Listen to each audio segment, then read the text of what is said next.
This is a test for the closed captions, a test for the closed captions, audio check for the closed captions. Test 1, 2, 1, 2, 3, 4, 5. Test for the closed captions.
Excuse me, everybody. We are waiting because we do not have a quorum yet. We have a few people that are within 5 minutes of being here, so if you could please be patient with us.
Okay. Good morning, everybody. I'm going to call this special workshop meeting of August 25th to order. And again, I apologize for the delay, but I really, even though we're not making any decisions today, I thought it was important that we give my colleagues enough time to get here because we're going to cover a lot of really important information. So if we could start with the roll call, please.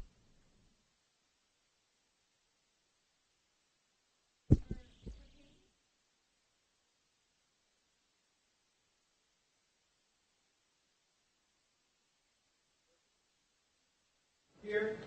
Member Canis? Here. Alternate Member McAllister? Alternate Member Nunez? Member O'Neill? Here. Member Corrales? Alternate Member Rennie? Member Vaidyanathan? Good. Member Yeager? Vice Chair Liccardo? Chairperson Brewer? Present. Thank you very much. Okay, so before we get started, I want to go through a couple of housekeeping items. First of all, our meeting is being live streamed, and we will also have B104 as an overflow room. Staff is going to be sharing a great deal of information with us today. I think they'll be throwing a lot at us. And so for efficiency, what staff has done is their presentation has been divided into various segments. So even though it's one agenda item, I'm going to ask that everyone hold their questions until we get to a slide that says questions. And then I'm going to ask for any questions that we have for the material up to that point. And we're just going to kind of keep doing this so that we can hopefully absorb as we go here. And then let's see. At the conclusion of every full agenda item, okay, that's when I will be taking public comments. So again, I will not be taking public comments when we take the break to ask questions from the board members, but instead at the conclusion of each of those items. If you plan to address the board, most of you are familiar with the routine, please fill out one of these blue cards so that we can manage our time effectively. And then colleagues and people in the audience, this is planned to be about a 3-hour meeting. So anyway, I think we're going to go ahead and get started here. And we're going to start with our public comments. I have one public speaker, and this is for items not on the agenda. Roland LeBron.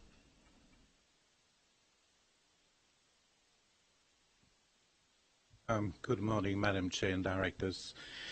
And what I'm going to be talking about is AB 176, which is the Tiny Homes Bill. As you may have read in the press, the City of San Jose have taken a leadership position and are going as well as expected.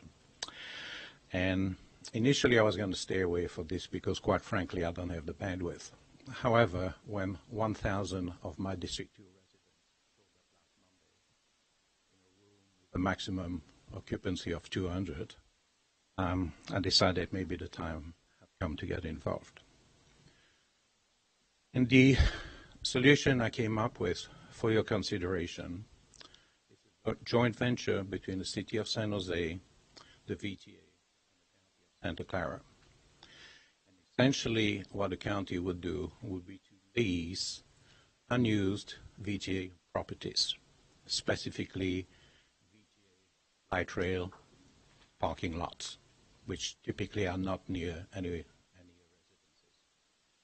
This would basically provide a temporary solution and also improve the VTA's bottom line, which solely needs to be addressed right now through leasing revenues, potentially providing services that the VTA already provides, and also definitely increase ridership, which is something that we need solely. So anyway, in closing, I will be introducing this to District 2 in the Santa Teresa Library on Monday evening at 7 o'clock. And I don't want to turn this into a political circus, but I encourage you to have staff attending and actually listening to what the committee has to say and what the reaction is. Thank you very much. I don't have any other public speakers, and so we're going to move on to our workshop items, which is what we're here for today. And so with that, item three, we're going to have our general manager and CEO, Nuria, give a few comments by way of introduction. Thank you very much, Madam Chair, and good morning to all of you. I want to welcome you to the first of two workshops that we'll be having to outline the critical elements of the largest transportation infrastructure project in Santa Clara County. VTA's BART Silicon Valley Extension Project, as you know, is happening in two phases. We're heading into the home stretch of Phase 1, the $2.3 billion project that extends from Warm Spring in South Fremont to Milpitas and San Jose. And today, Dennis Ratcliffe will give you an update on the progress of the Phase 1 project, as well as talk about the passenger revenue service next summer. Phase 2 is in its final stage of the environmental review process, and we anticipate beginning initial engineering and early construction activity on this $4.7 billion project next year, with passenger service expected in 2026. But this is what I want to emphasize to every board member. The timing of the decisions that you will make on the various elements of this phase are very crucial. Because of the billions of dollars on the line and the thousands of people that are counting on us to deliver a great project and reliable service.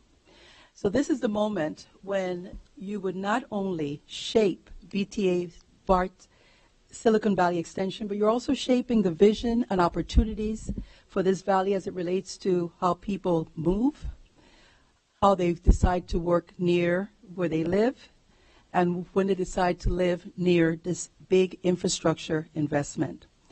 So this is the reason why we felt that it was important to have this presentation in two phases through two workshops, giving you the time necessary to absorb a lot of information that you'll need to make you comfortable making the decision, making important decisions that will be presented to you, decisions that have long-term implications and benefits for this region.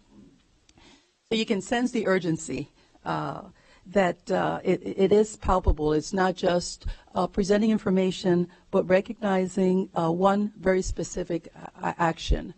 And that is that back in 2016, the Federal Transit Administration approved our entry into project development. So that means that we have two years, which is coming up on March of 2018, to be ready to move into project engineering. And that date is quickly approaching. There are no more floats available, so these decisions have to be made in a timely manner. It is imperative that we get our record of decision from the FTA in early, before the March 2018 deadline. So with that, I would like to turn it over back to you, Madam Chair, so that you can make your remarks, and then we will get started with the presentations. Okay, thank you, Nuria.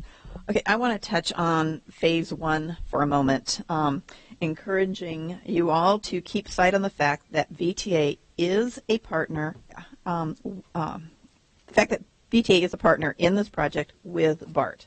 It's a strong partnership to make Phase 1, to get across the finish line. We have to remember that we are in a partnership. We have come to a place in this process where we are increasingly reliant upon the work of BART and what they must do in order to deliver this project in the time we've committed to our FTA partner and to our community.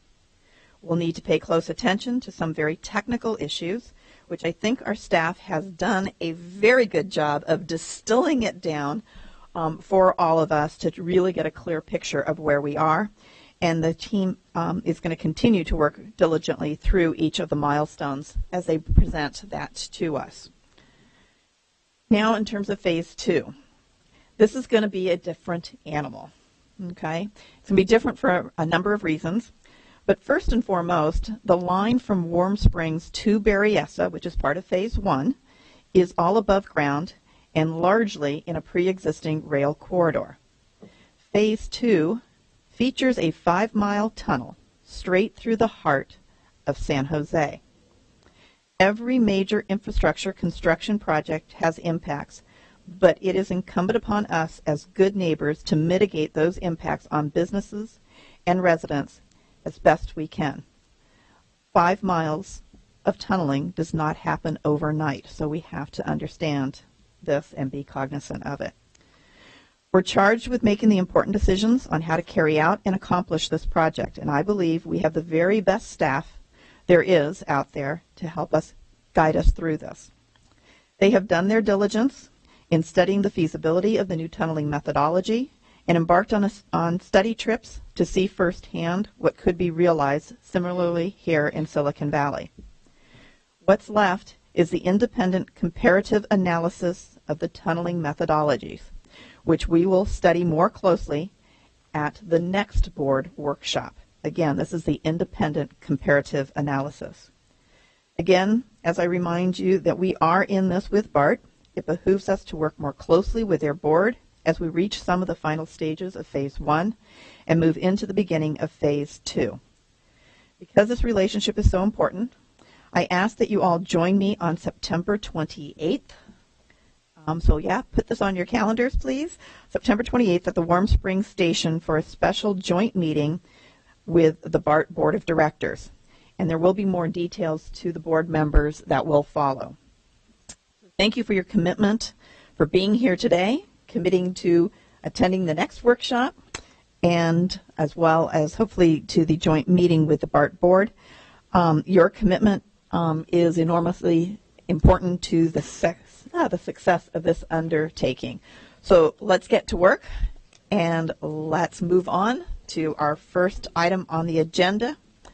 So this is to receive a status report of VTA's BART Silicon Valley Phase 1, which was known as the Berryessa extension. And we have Dennis Ratcliffe, Deputy Director of the Silicon Valley of the SVRT BART Capital Program, who will provide a brief report. Thank you very much. In order to preserve as much time for Phase 2, I'll make this quite short. I think many of you have seen progress photos before. It's very difficult for us to keep the aerial photographs up to date. There's so much progress being made. This photograph's from about a month ago. Just like to say that the project is reaching the end of construction right now here at Milpitas Station. They are finalizing all the architectural finishes.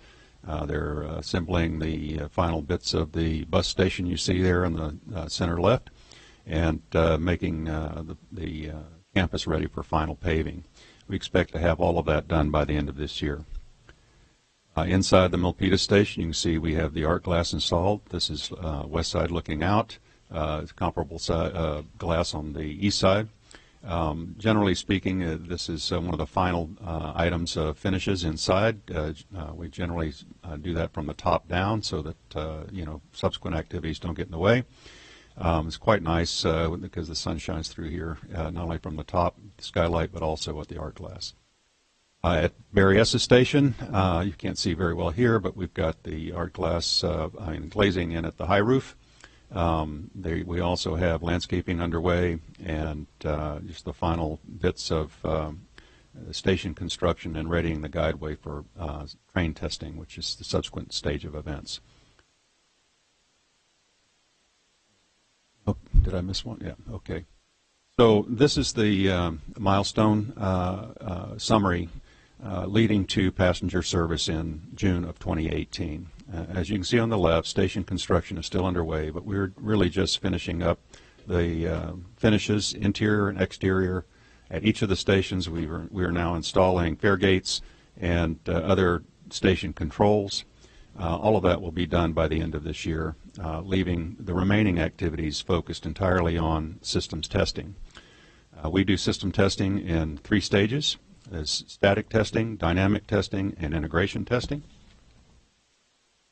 During static testing, we essentially test the track and the wayside facilities and making sure all communications and controls are working as intended, and readying for dynamic testing, which is the movement of trains. Dynamic testing is where the trackway and the wayside and the operations control center communicate with the train and vice versa and control all of the train movements. Once that's done, all of the extension is essentially ready for operations, except for the final integration testing, where BART will be taking over the testing program and will be repeating much of the dynamic testing from the BART Operations Control Center. This is necessary to assure that all of the operational requirements and objectives are integrated properly into the extended BART network. That will be concluded once BART has been satisfied that all of the safety criteria are satisfied for safety certification. This process has been continuing now for about 10 years in tight coordination with the California Public Utilities Commission. Once all of BART and CPUC and other regulatory bodies are satisfied that everything is ready for passenger service, then BART will be able to initiate passenger service and make it available to the public. So those are the main milestones leading to passenger service, and I'll be happy to answer any of your questions. Questions?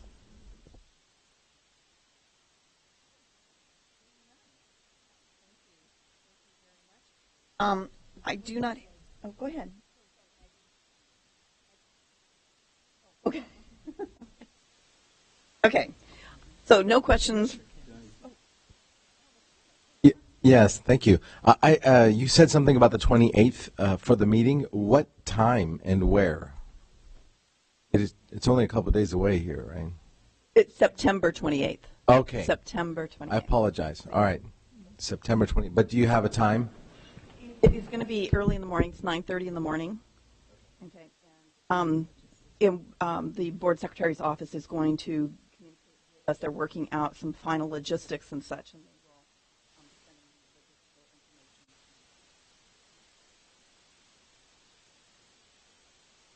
And we'll talk a little bit more when we get to the announcements on that. Okay. I do not have any public speakers on this item, so that we will now move on to item 3.2. And thank you, Dennis. And 3.2 is a discussion of Phase 2's critical activities. And we have Carolyn Gonot, Director of Engineering and Transportation Program Delivery, who is going to introduce and present this item. Good morning. Let me move this over a little. Can you hear me?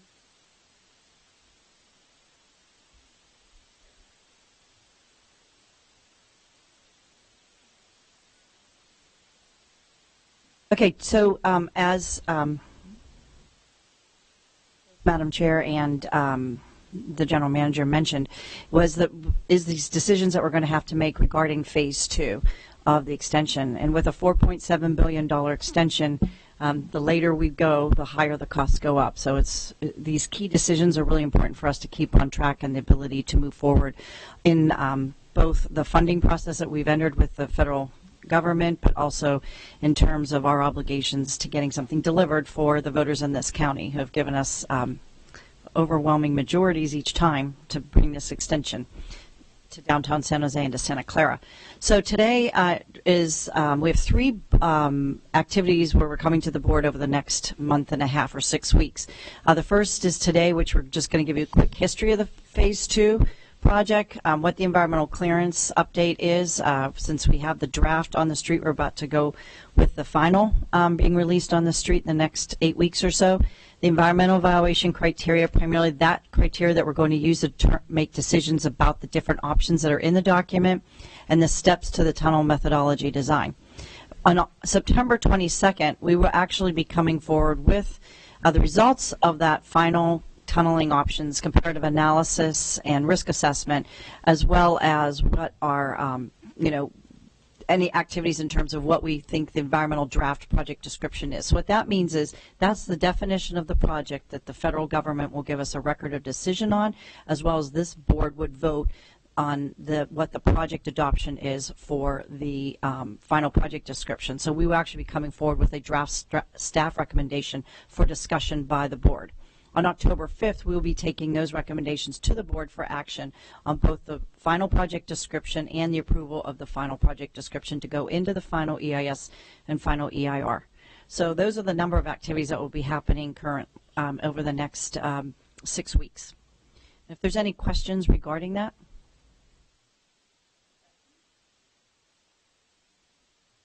I'm just going to go with a little bit of background on the project. Right now, as you know, and we've just mentioned this a number of times, you see it all the time, is we have the 10-mile extension under construction, which is phase 1. So originally this project was thought to be 16 miles under construction, but it's a fairly large project, a very large project, very difficult to finance all. So we actually split the project in, and as Chair Bruins mentioned, we actually have most of it is in the railroad corridor, so it was fairly easy to break that 10 miles out and get that moving. Particularly when we were moving that project into a time when the Valley was experiencing a recession, and we were able to actually move forward even with the sales tax monies that we had brought in with the federal full funding grant agreement. We actually anticipate opening that up with a 23,000 average weekday ridership. That extension is costing about $2.4 billion, as you see each month. There's also about $300 million worth of activities that we had in the railroad corridor as well. In terms of advanced utility relocation, we did some grade separations of the interchanges with partners. This is a number of activities that we did do earlier. On phase 2 extension, we have a 6-mile project, which includes a 5-mile tunnel, with the last mile primarily at grade coming into the Newhall Yard and then terminating at the Santa Clara station. We have 4 stations in that location. 3 of them were subway or underground: Alum Rock, 28th Street, the downtown San Jose station, and the Diridon station. Santa Clara station would be at grade with potentially right now we're looking at a access that would be, the mezzanine would below the area. Now I'll show a little picture of that Santa Clara station in a little bit. We also have a large Newhall Yard facility with 200 plus vehicles to be stored. BART right now has about 4 operating yards, and what they are planning on doing is expanding to over 1,000 vehicles. And so this yard is required to not only house the ones that we'll purchase, which will be roughly between 120 and 130 vehicles, they also would be storing additional vehicles. There will be about 200 plus vehicles, so that when they start service in the morning, the vehicles are down at the end of our line.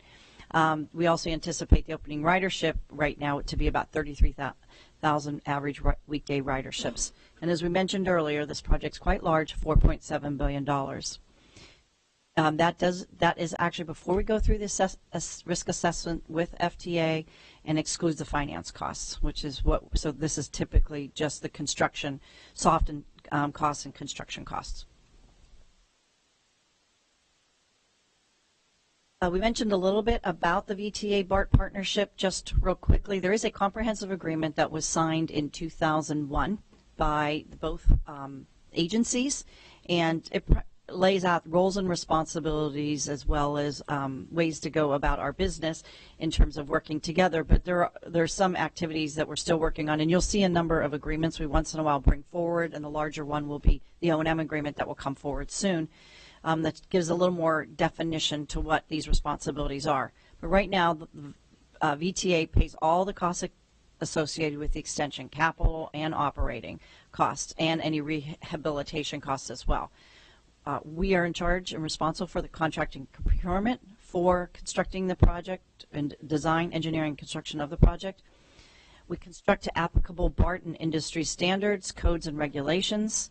And we also retain ownership for all the infrastructure. This is very different for BART right now. BART, for the most part, outside of maybe the airport, does not own the infrastructure, owns all the infrastructure. In our case, in our county, we own all the infrastructure, including we will own the vehicles that are running on the system that we have purchased. So that's a little bit different than most, but part of it's because we're not in the BART district as well. The BART responsibilities is they provide technical assistance while we're designing and constructing it. They do all the operations, the maintenance, and the fare policy they set. They also set the service plan, but that's in coordination with VTA. Just a little history on the program. Even though this has longer history than 2000, in 2000 really the catalyst for this was when the sales tax measure was passed in 2000. And the VTA board had moved forward on a major investment study and selected this as the locally preferred alternative, and we were able to enter the Federal New Starts project. We actually were moving forward on getting an environmental. We already had a draft environmental document out on the street for the full 16 miles. But at that time, BART put the Warm Springs project into the federal process, and we were not able to get a record decision on the 16-mile project before they got one because we needed that piece of the Warm Springs extension. At the time, the Warm Springs was only going for a state environmental document. So we went forward and got the state clearance anyways, and then in 2005, we withdrew from the New Starts program and tried to determine how we were going to build this project. We didn't have a funding source for operation and maintenance since the sales tax had declined substantially since 2000. So we withdrew, and that is when we actually moved forward in phasing the project, phase one. And in 2007, we actually kicked off the environmental process again. In 2008, we did the passed the half-cent or 1/8 sales tax for the operation and maintenance. So at that time, we were in very good stead to move forward into the New Starts process. We had met our O&M obligation. The project was phased to where we could finance the construction, and we were able to move that piece forward. And the board committed to that in February 2009.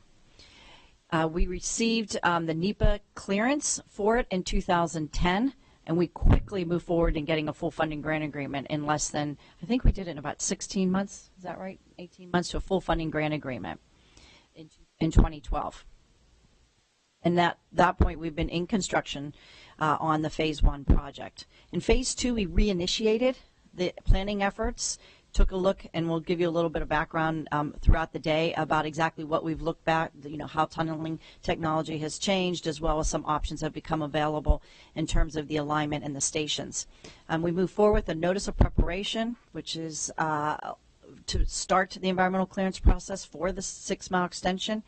And as part of that, we have been moving forward and released the draft in December 2016, and the voters actually supported the project again with including us in the sales tax Measure B for half-cent sales tax. So currently, we're in good stead to move forward to try to get the remaining funding sources for the phase two extension. Just to go to completion, right now we're in the critical stage in defining the project, and I mentioned that a little bit earlier. Over the next 6 weeks, we hope to have that defined. We hope to have a record of decision in by March 2018. At that point, we can move into New Starts engineering and then move forward on the full funding grant application, and we would really like, our goal was to have that by December 2019, to have the full funding grant agreement. That allows us to go into project construction. We can do some pre-construction activities earlier on, but at that point we're in full gear to do that and to build it over the next 5 to 6 years, including system testing, and be online on 2026. The funding strategy right now is that we've expended about $160 million in funding. There was a lot of engineering done on the first 16 miles in the mid-2000s on the project, and so we have done about $160 million worth of engineering activities. We have state and local funds, of which both existing Measure A sales tax and the 2016 sales tax Measure B are committed, and that would be about $3.25 billion. We're looking at a match of federal funds of $1.5 billion, and we're moving forward that process today with the we're in that process today for the FTA New Starts federal program, or what you might also hear is the capital investment grant program. Current projected funding is $4.91 billion. That's a buffer because we know we will probably have to add some cost in there for risk into the project. That's what FTA requires us to do before we sign a full funding grant agreement. Just a real quick graphic of the Phase 2 extension project. Many of you have seen this before. Later we'll go into a little bit more on the alignment options, but from the Berryessa extension on the east, we would go south. We go into a tunnel portal under 101 into the Allen Rock Station near 28th Street, just north of Santa Clara. We then turn onto Santa Clara Street, still in a subway, come into the downtown. There's two options there for the station. We then go under 87 and under the creek, and then over to the Diridon Station. There's two options right now we're looking at in that location. And then we continue in subway so we go under 880 and then come out into primarily right before the Newhall Yard, and we come into the Newhall Yard area and terminate at the Santa Clara station. Any questions on the history or the project description? Could go back a couple of slides to the FTA New Start, that one. So I was a little confused because I thought the FTA record of decision in March 2018 had to do with phase 1. That has to do with phase 2? Yeah, that's phase 2. So they'll give us a record decision, which is after we complete the federal environmental process. They give us a record decision that completes that process for us. And that allows us to start with what? So that gives us the ability to move forward into, well, we can move into engineering anyways. We can do that at risk. It allows us to move forward on some of the advanced utility relocations. It allows us to do any long lead time items that, so for example, like the tunnel boring machine, and start moving forward on your contract procurements. You're really doing a lot of work to sort of finalize the definition of the project to get ready for construction.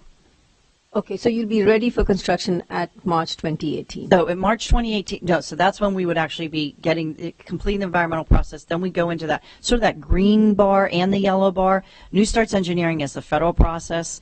So that's the area we would be into. We would start above, which right now we would do engineering and pre-construction activities. And then full construction really is at the time we receive the full funding grant agreement, which we're anticipating at the end of 2019.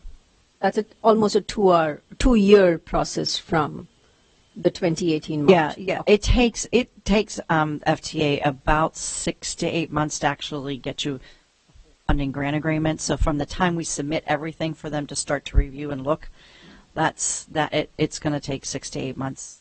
We're really looking at about a year till we can get the application in, which means we need to be very comfortable about the project that we have. All those risk assessments and everything get done at that time as well. Thank you for the clarification.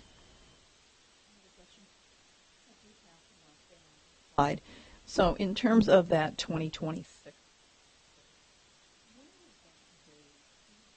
I mean, right now that's clearly a major projection, and all, but in terms of trying to get something where there's more of that expectation.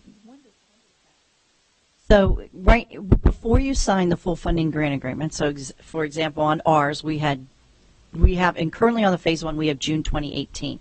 That was done through a lot of analysis based on how we thought we were going to construct the project and everything, and so we ended up with a June 2018 date. That's what's signed into the FTA full funding grant agreement. So it's really during that New Starts engineering process, looking at the project, how it would be constructed. There's a lot of activities that happen over those next 2 years to actually, and all the risk assessments and the schedule assessments of both schedule and cost to actually define what we think the dollar number is and what the schedule will be. So will actually be more well known in about a year and a half from now. A late 2019 type of thing. Okay. Thank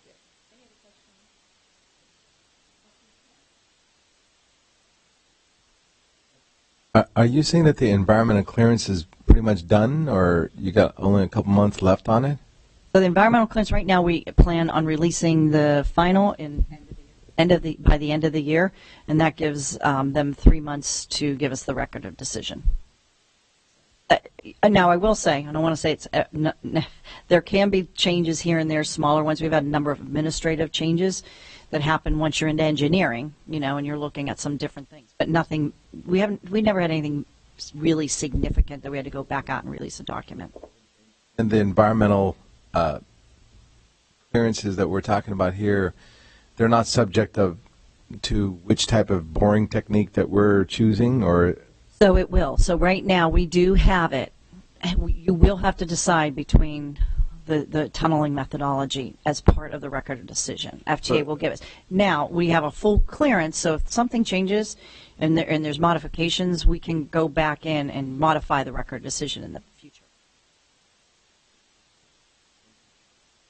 So this ties back to when we saw the schedule in terms of, we have this workshop, we've got the workshop on the 22nd, and then on October 5th, coming to the board and making these decisions. That's part of, if you take that March date and you start, and then the environmental clearance, and then you back up with the environmental clearance, and you back up to our decision point. That's how it all kind of nests together. October 5th. Again, I can't impress upon the board members enough. October 5th is for us to try and keep this project on track, okay? And that's why these workshops, this is all about building up our knowledge and such so that we can have all the information that we require policymakers to. And just to give you guys a warning before I turn it back over to Carolyn, is when we're done, when staff's done, again, we're pausing to ask questions as we go. When we're done with this item, I am going to go around down the line to get any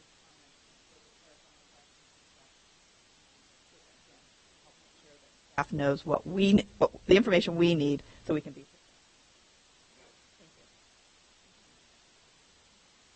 So on the next phase, I'm going to have Tom Fitzwater, he's our environmental manager for the park program, to come up and give the next presentation.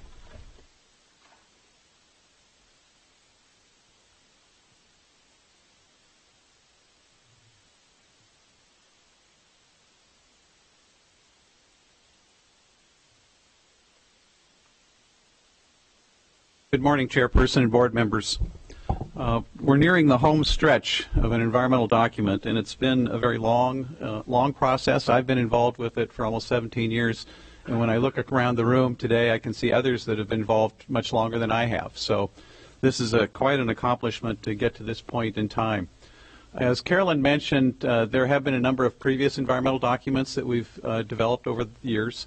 And if you even go back to 2004 when we did the final EIR for the 16-mile project, if we would have had local funds, we could have actually built the project.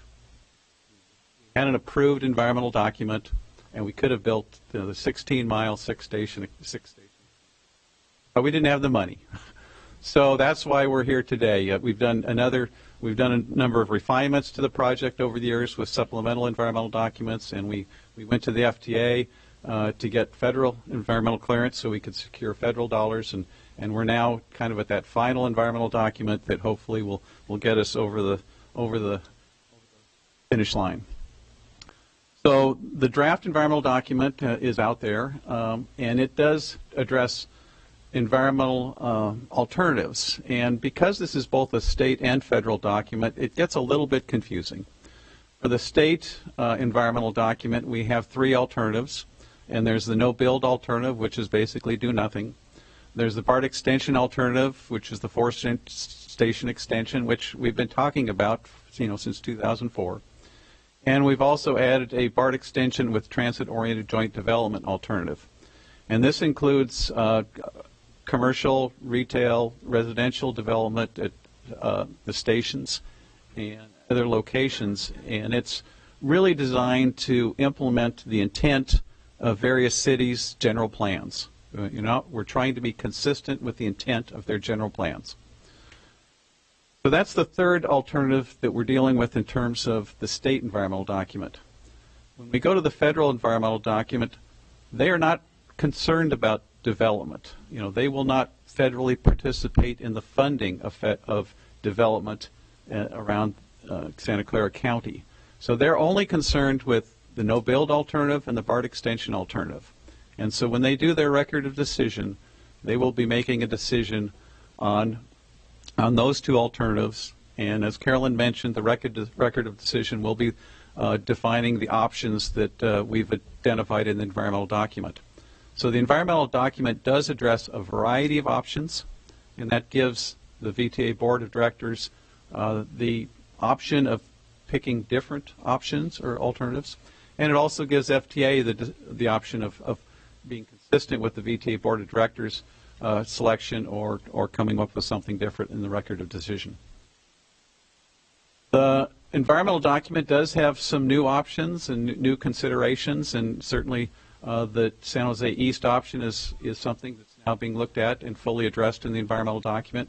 We have a Deer-Don North option, which basically moved the station closer to Santa Clara Street. Looked at various station entrance locations, and we've tried to optimize those entrance locations. So in some cases we've deleted entrances, in other cases we've tried to refine those entrances to make them more effective. And we have the transit-oriented joint development at a number of the construction staging areas, and essentially those mean that it's transit-oriented joint development at the station locations. A single bore construction methodology, we've had some refinements and additional studies that have looked at the single bore technology, and so that will be clarified in the final. We've been involved with this environmental document certainly since January of 2015 when we did the notice of preparation. We had scoping meetings in February of 2015. We had 3 scoping meetings. A number of people attended those and provided comments and identified issues which they wanted addressed in the draft environmental document. We did release the environmental document in December of 2016. We had 3 public hearings. About 170 people attended. It was well attended, lots of comments, lots of discussions. And we actually extended the comment period till March 6th. So normally the comment period would be 45 days, but because several individuals and organizations requested a longer comment period, we extended that comment period to accommodate their needs. We had approximately 860 individual comments, so there are a lot of comments to be addressed in the document. It came from about 110 different agencies or individuals commenting. So in some cases, an individual would have 10 comments. So it's one commenter, but he has 10 comments, and that's how we came up with the number of 860 comments. We've had a number of opportunities to go out in the community and explain the project. We've had community working group meetings that were established in May of 2015. Those have been meeting on a regular basis with a number of participants from the local agencies and community. We've had additional engagements or meetings. I've attended several of those community meetings, and we actually did one at Darling Elementary School too. So we've tried to reach out to the community when they've requested additional meetings. We also had a live webinar, which a number of people participated in. In terms of the comments we received, the 860 is a lot of comments. There were a lot of comments just supporting the project or supporting various options. They have a preference for one option over another for their individual reasons. In terms of the project description, there were a lot of comments about the alignments. The alignment over, right now we're going under 101 on the east side. At one time we looked at using the existing UP railroad track bridge that's over 101, and so we're going to talk about that in the environmental document. Lots of comments about the transit-oriented joint development. What does that mean? What are you doing? How is that going to be accomplished? Station locations, as I mentioned, downtown San Jose. We've got downtown San Jose east or west. Diridon north and south, and comments about Santa Clara Station. Why are we doing a Santa Clara Station? Can't the Santa Clara Station be someplace else? So all of those issues will be addressed in the environmental document. Also comments about the ventilation structure locations, and we do have 4 locations on Stockton Avenue in West San Jose area that there are comments about which one might we pick and why. In terms of project impacts, lots of comments about traffic and circulation. Certainly during construction, we're looking at a project that has about 8 years of construction, maybe about 5 years of intense construction, and so there's issues about traffic detour routes, how we're going to address circulation and get people where they need to get to during construction, particularly for the downtown San Jose station. Parking loss, a lot of comments about parking loss during construction around the Diridon station. There's a number of parking lots just south of Santa Clara Street. What's going to happen with those? That's a big construction staging area that's absolutely needed for the Diridon station. Noise and vibration impacts. Certainly construction activities of this magnitude generate substantial noise impacts. During construction, we have a lot of mitigation measures identified in the document to try and reduce those impacts, both noise and vibration. I think there's maybe almost 20 just in the noise section trying to reduce that impact. We also have mitigation measures to reduce long-term operation ground-borne noise, which is also an issue. Tunneling under properties. People are concerned about us tunneling under their property. What impact is that going to have them? How is that accomplished? And then lots of comments about twin bore. Some people prefer twin bore, some people prefer single bore. So lots of comments about how that's going to be accomplished and what are the impacts. The environmental document does address a large number of topics, and this is just kind of a list of the topics that were addressed in the document. And these are topics that we had no adverse or significant impact after mitigation. And that doesn't mean we didn't address impacts. There's hundreds of mitigation measures in this document. And this document is, a couple thousand pages long, and you'll see hundreds of mitigation measures trying to address a variety of impacts in terms of air quality, dust control, on and on and on. So when we say there's no adverse impacts, it's only after these mitigation measures are implemented. A lot of those mitigation measures deal with construction impacts, just because that's a major construction activity at a number of locations. We do have some operation impacts, and these are long-term impacts that we need to also mitigate. The traffic impacts at Santa Clara Station all relate to the transit-oriented joint development, because when you do joint development, you introduce traffic, and people are driving back and forth. So there's a number of intersections or locations where we have to mitigate traffic impacts. In terms of operations, we do have what's called isolated slab track, and that basically means the track is put on a concrete pad or concrete construction effort, and underneath that concrete pad there's going to be essentially hard rubber support for it, so that when the BART vehicles go over that track, there's a little cushion, and it flexes a little bit as it goes over, and that's how you control ground-borne noise. It's very expensive, but we've identified the need for isolated slab track, and this is where the BART vehicles will be going under residential locations. Not all the residential locations, but some locations where we're maybe at a curve or we're shallower in depth, and that's where we need to do this isolated slab track to reduce those impacts to an acceptable level. We have a mitigation monitoring and reporting program. If anyone's been involved with Phase 1, Phase 1's had an extremely complicated and aggressive mitigation monitoring and reporting plan. We actually report our progress on mitigation measures quarterly to the FTA. We're tracking these mitigation measures all the time, and so these mitigation measures are absolutely implemented, tracked, and reported on our progress. Some of this certainly will involve a lot of coordination with the two cities. We have been enhancing our discussion of the construction outreach and management program in the final. We did have a lot of comments about, how are we going to ensure that we do the outreach necessary, let the public know what's going on, how are we going to minimize transportation impacts, et cetera. And so we've actually beefed up that quite a bit. And when you see the final environmental document, you'll see comments about that, responses on that. And you'll actually see in the final document we do strike out and edits in the document, so you'll be able to see where we've changed the document from the draft. We do have certainly some adverse and significant unavoidable impacts after mitigation. We can't ensure that all those impacts to acceptable levels. Certainly construction is the big issue. Locations.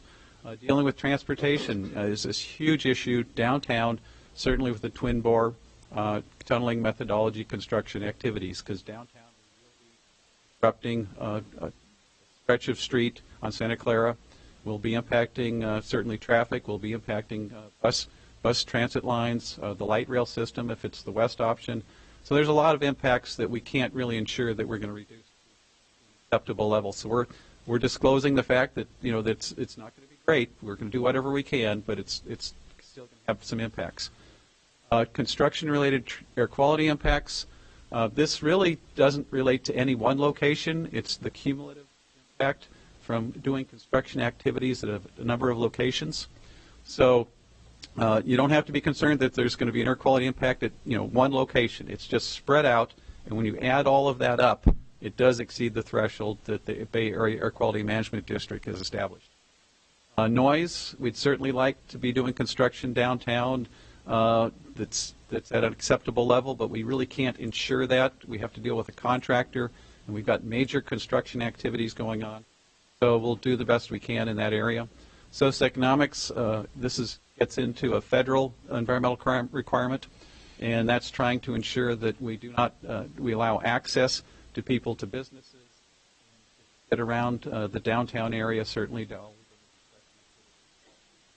Related to the transit-oriented joint development, we have similar impacts with traffic, air quality, and greenhouse gas emissions. And oddly enough, you get to the greenhouse gas emissions because the state is trying to aggressively reduce greenhouse gas emissions over time. And when you start adding residential and commercial developments, you can't absolutely ensure that they'll have zero impact on greenhouse gas emissions. The next steps, we are going to be, we've been addressing these environmental comments, since March. It takes a long time to address 860 comments. All those comments, everyone who commented will see their comment and the response in the final environmental document. We will be identifying the options that will be included. As Carolyn mentioned, we really need to get to that point where we have a recommended project and options that we can include. And our target is to release the document by the end of the year. One of the things is that we are participating in this project with the Federal Transit Administration. So as we get comfortable with all the responses, we also need to submit those responses to the Federal Transit Administration for their consideration. But right now our target is to submit an administrative final to FTA the end of next week. And then it's their job to look and see how our responses are and if they think they are adequate for their needs. So it's kind of a two-step process. VTA has to be comfortable, and then FTA has to be comfortable, and we can't release the final until both agencies are comfortable. Carolyn mentioned some of the schedule activities here. We hope to work towards getting to the VTA Board of Directors meeting on January 4th for certifying the final environmental impact report. And also they'd have to approve a project at that time. Once we do that, then I know the BART board plans to take an action on the environmental document. They're going to operate the system, so they are participating too. And the record decision in March, and as we've heard several times today, that's just a critical date to achieve.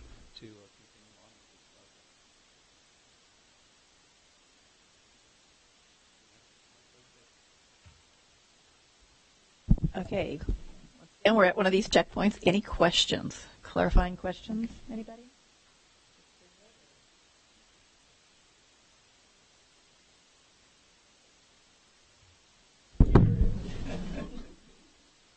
I'm sure that Mayor Liccardo and Councilmember Perales have thought about this, and it keeps them up at night. And construction, all at a time that things are about to really pop in downtown San Jose.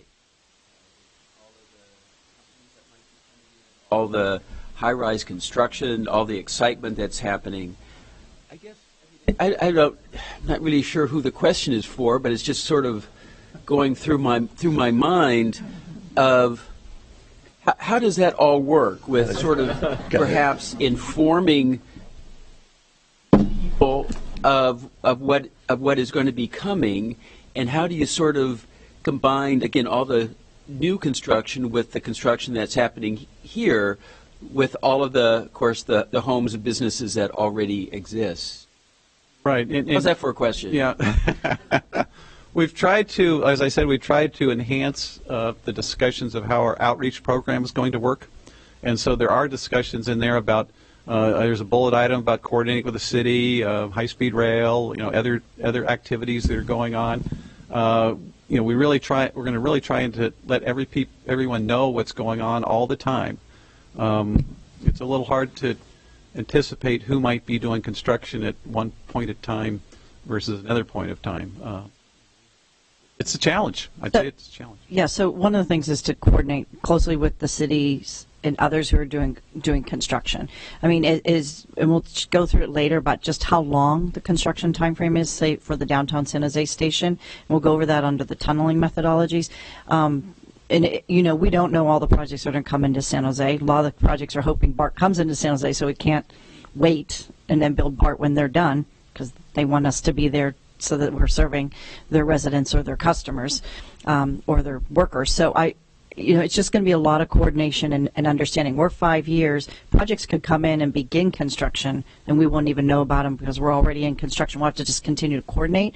As for the Dearborn area, we are coordinating heavily right now with Google and Caltrain and high-speed rail. There's a lot of coordination right there that's going to have to take place for that. So it's just going to be a matter of coordinating those activities and getting the communications out. As much as we can, we cannot be reactive. We're going to have to be proactive in how we do our outreach, and we need to have people understand how they can voice their concerns or their questions and continuously answer them. And we will have a fairly substantially large outreach team on this. I mean, these projects that are being done in LA, we've been visiting Los Angeles, other areas where they're having a number of downtown construction subway tunnels constructed. They have large integrated outreach teams that we're really learning from, as well as Phoenix had one with Valley Metro, and learning from those bodies how they constantly coordinate in terms of moving a project that takes 5 years to construct.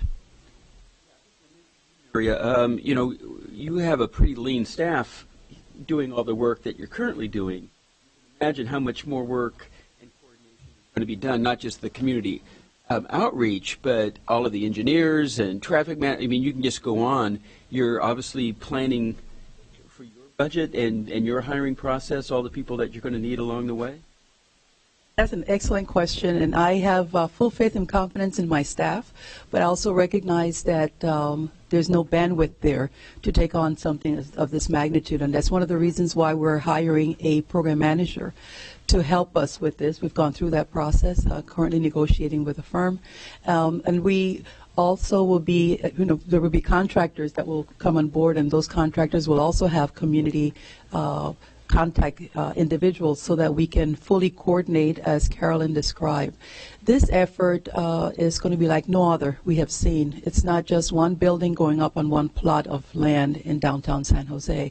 We're talking about 5 miles of underground construction, but with a lot of surface activity, and then about a mile in Santa Clara with above grade construction activity for a period of 5+ years. So there will be extensive communication. We're going to communicate early and often.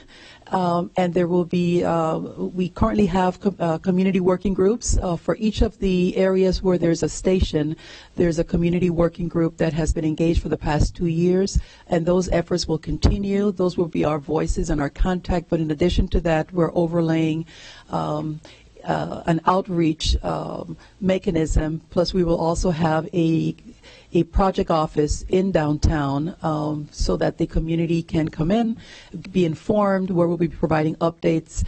It's going to be very different than what we have done in the past, given all of our lessons that we have learned from different levels of construction activity that have been performed in the past 5 years.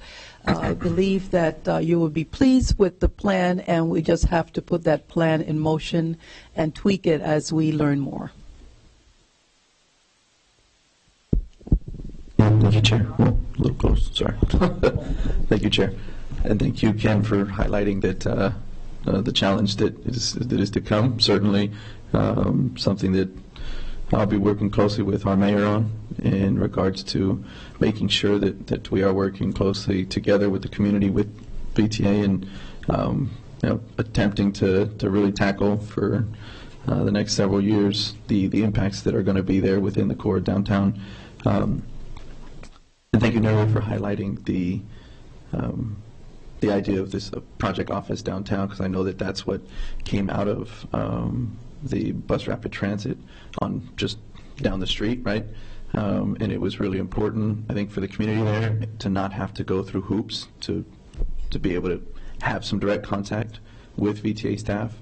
And so I think that's going to be key. And I know I didn't see, that was actually a couple of comments I was going to raise, and one of them, Ken, you actually brought up, which was just kind of coordinating with all the momentum and everything that we have going on downtown, all the rest of the development. There's got to be a lot of coordination between our city staff, VTA, so I don't even know if it would be just potentially a VTA project office downtown, but something that was even coordinated amongst city staff, my office, because of just the magnitude of what is going on there, rather than just have it be a an info place for how BART is going, but to get updates on, well, what about the rest of the development that's happened around here.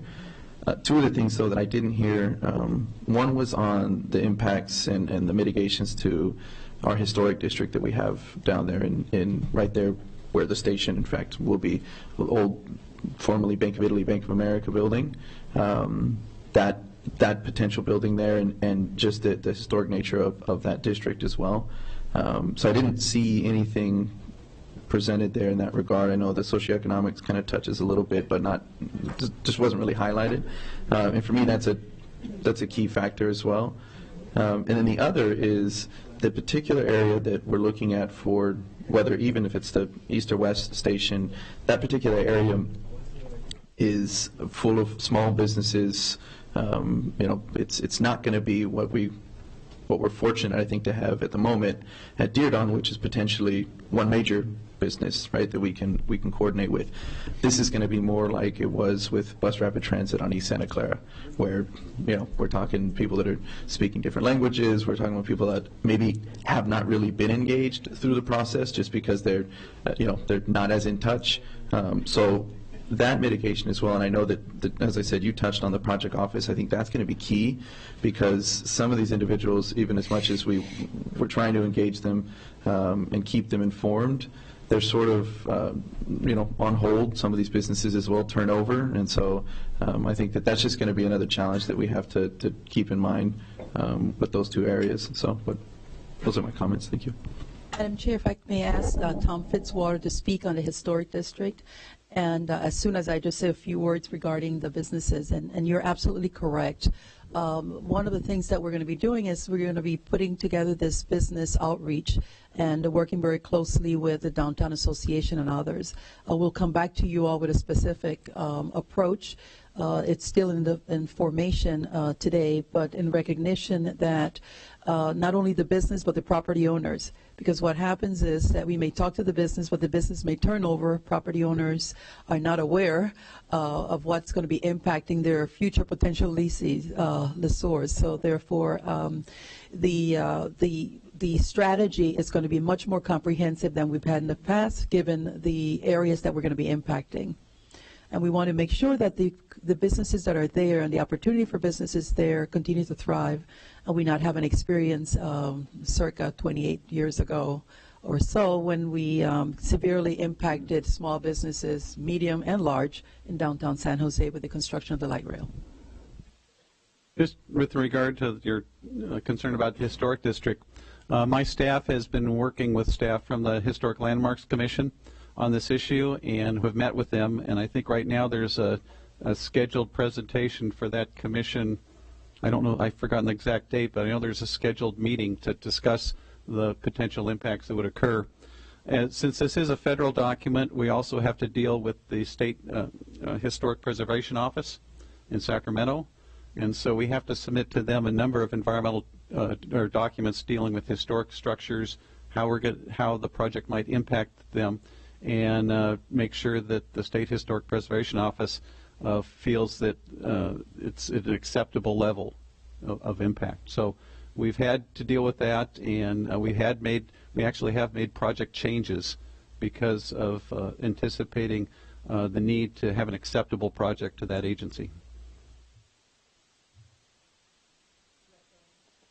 Thank you.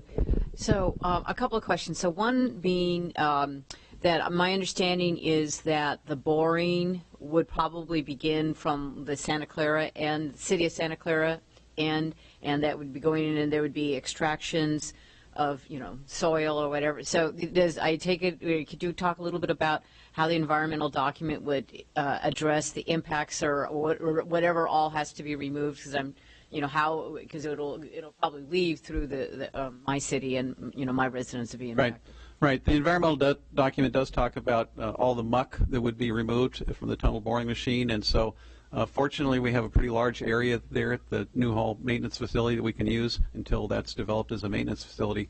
But we do talk about, the document does identify a number of truck trips that are anticipated to remove that muck, and it also talks about the traffic haul routes that should be used. So we're trying to be consistent with San Jose and Santa Clara's haul routes to get those trucks to the freeway as quick as possible so they don't impact traffic, or so the impacts are as minimal as possible.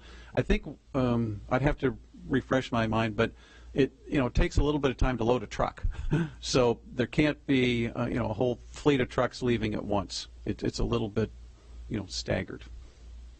So when you talked about also the options and the options that you've presented at this point in the environmental document, so if there were to happen to be and require a change, say at either Diridon Station or even what we're talking about with Santa Clara, and you acknowledge some of the comments from the community, would if something happened where those the options change, does the environmental document have to be gotten? Do you have to go back to address if something happens with the station alignment or where stations are or elimination, and then does that create a different option that has to be fully right? And if you see, you saw the list of historical environmental documents that we prepared. So in 2007 we did a supplemental EIR, and that was to just address refinements to the project that the design team came up with, and they said this would be a better approach. So okay, now that approach has its own environmental impacts. Maybe they're less than the other, but if they have their own environmental impacts, they need to be addressed. So it's probably likely we'll be doing a supplemental at some point. Thank you. Thank you. My question has to do with the air quality. You touched briefly on it, and you said BACMed has some criteria. So do we exceed that? Do we need to mitigate those? And how do we do outreach to the residents? Socioeconomic outreach is slightly different from the air quality outreach. Right. It has to do with, I think, nitrous oxides. And so the Bay Area Air Quality Management District has a threshold that says, and I think I'm correct on this, it's something like 54 pounds per day. And the problem is when we have potentially 6 construction sites going on at once, when you add that all up, we exceed 54 pounds. Not at any one location, but it's a cumulative number, and so we have to treat that as a number, and so it does exceed the federal, or it's the Bay Area Air Quality Management District threshold. And the particulate matter? Particulate matter, the Bay Area Air Quality Management District has a number of mitigation measures that if you implement, then they do not consider it a significant impact. And so we are committing to implementing, I don't know, maybe a dozen mitigation measures trying to reduce that. And that includes, wetting down dirt areas so there's not dust and particulates circulating. The reason I ask is in my city we had a huge construction, and I know exactly what you're talking about, and outreach is really important, so thank you. Any other questions?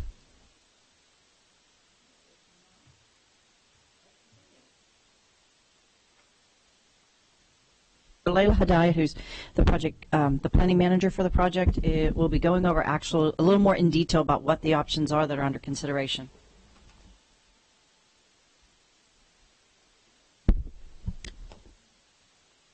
Good morning. So I'm going to walk through, we've got this graphic up here, which is really simply the options that we're considering, the critical options and the items that we discussed that we're going to be bringing to the board on October 5th. Tunneling technology, single and twin bore. We've been analyzing this for quite a while, and we'll be presenting a staff recommendation on September 22nd. Downtown San Jose station options, east option, west option, which I'll explain a little bit in more detail, and then Diridon Station, south option and north option. So first I'll walk through the station options, and then what we would like to get from you is actually input on the criteria we're going to be using to evaluate those options. All of the site plans are configured with the same sort of elements, and I'll walk through each of those, and this is just for reference. First, we'll start with the Alum Rock 28th Street station. The top portion of the figure you see is single bore, and the bottom portion is twin bore. And what we have here is the red dashed area. Let me orient you first. On the right hand of the screen is East Santa Clara Street. On the bottom is 28th Street. And then on the left hand is East Julian. The top portion is really where 101 Expressway is. So the dashed red line is the construction staging area. This is the area we'll be constructing the project over a period of 5 years.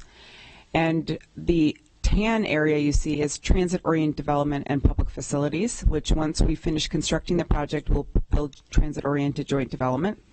The yellow box is the station platform below, and again, this is an underground station.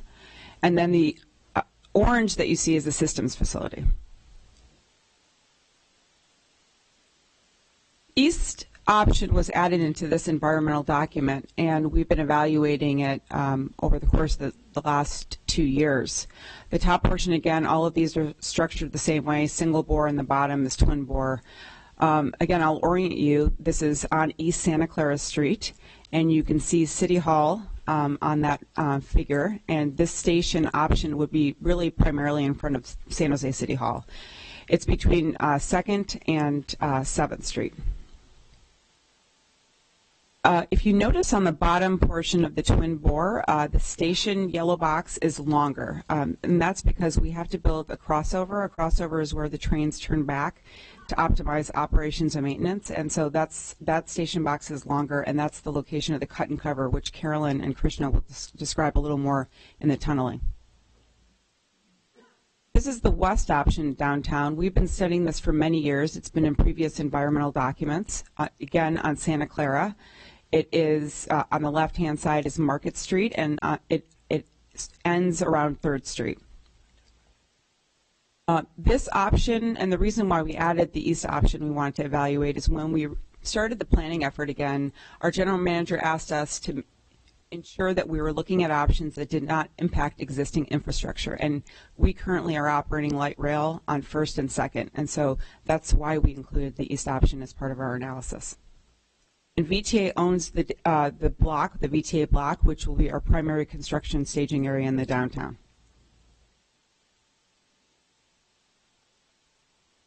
The Diridon station option, as I mentioned, is Diridon area is one of the areas we added an option. The south option is the option that we've been studying for many years. And again, SAP Center's at the top of the screen, Santa Clara. And on the left-hand side of the screen is the Caltrain at the Diridon Historic Station. And we, again, the same footprint.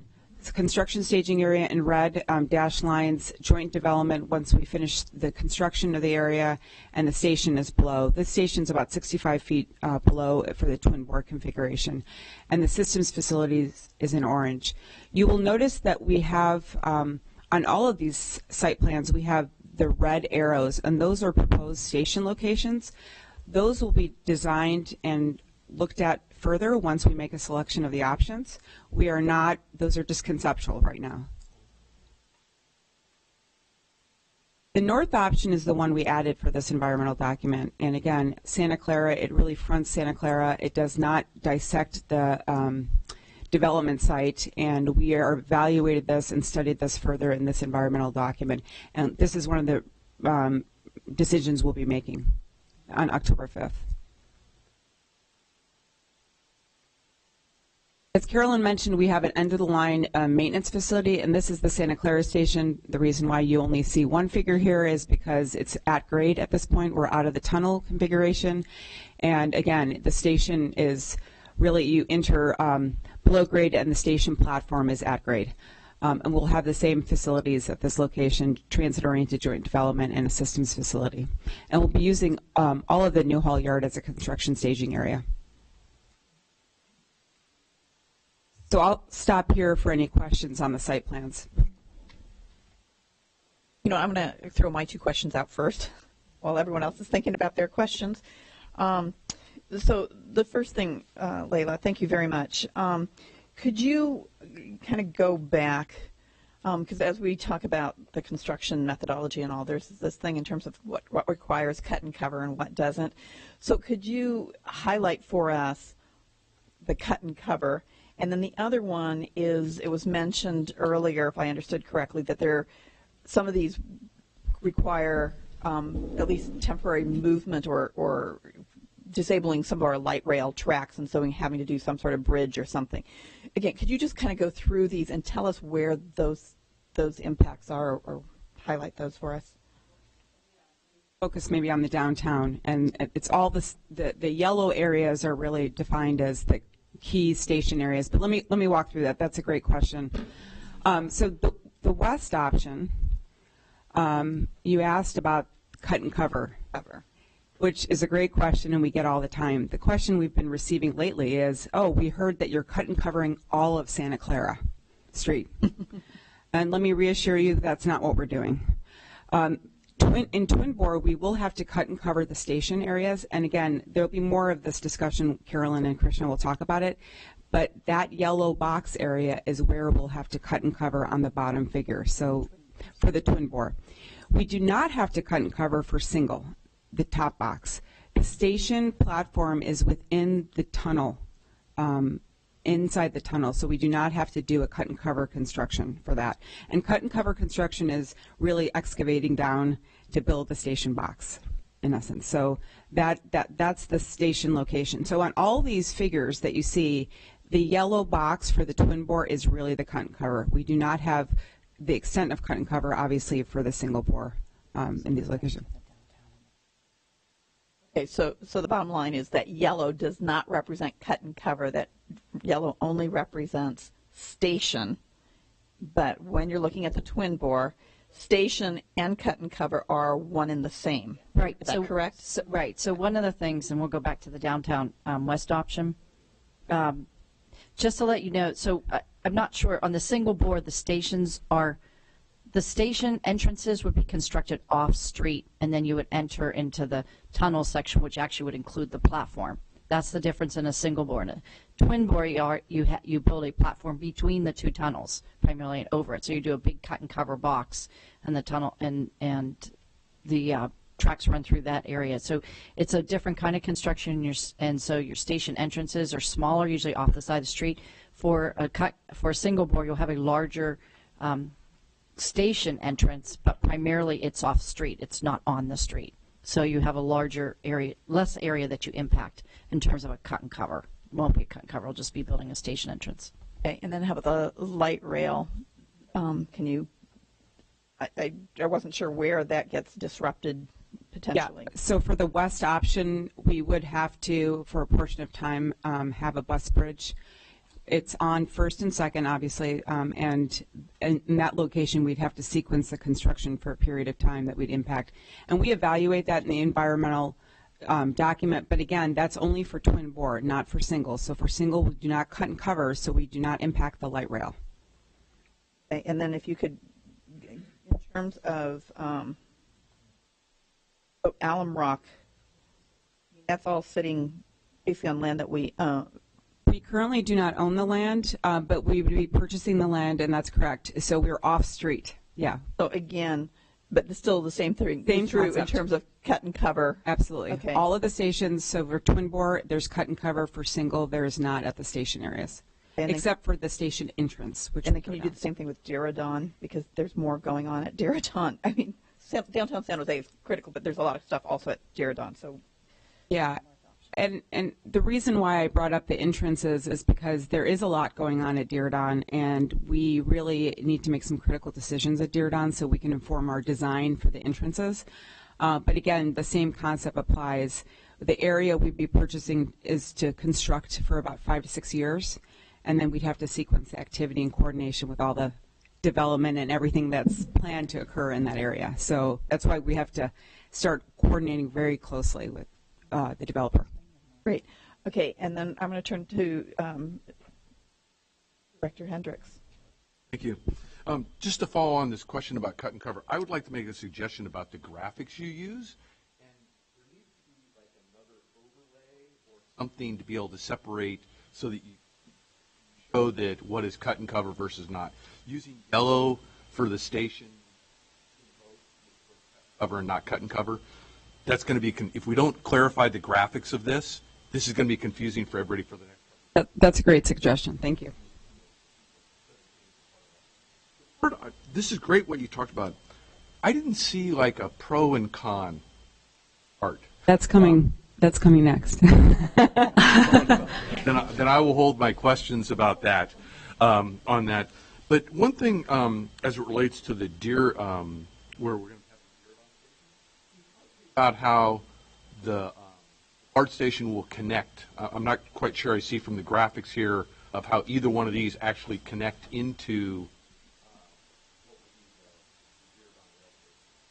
So many of you are aware we're working actively, VTA is leading an effort and working actively with the City of San Jose, Caltrain, and High Speed Rail, and actually Google, and looking at this area for a larger facility that would house all of this new transportation that's going to be coming into the area. So we're really excited about that.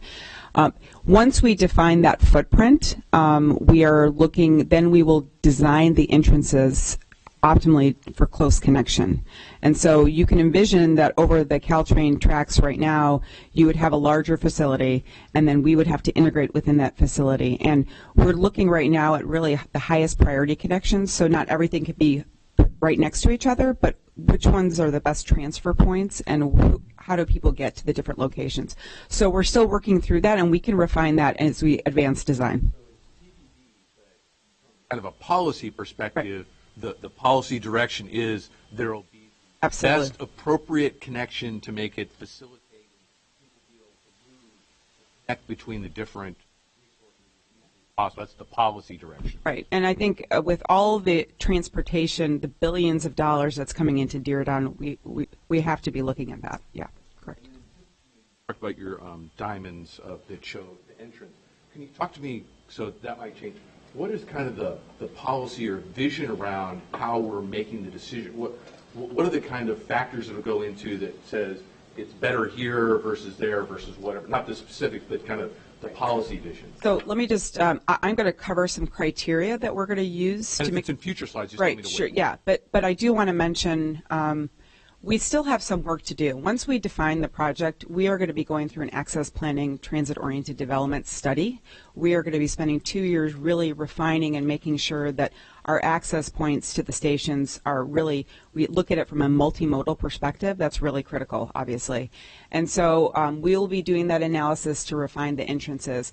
But I can share with you in the next couple of slides the criteria we will use to decide the option. So you talked about pros and cons, and I can sort of talk about what we're going to bring to the board in September 22nd, which will really lay out how we've evaluated the options. So I guess just to maybe ground myself then, so I should just look at it, there will be access points to this, and that the decisioning around access points, we shouldn't get hung up in that decision thought about it now.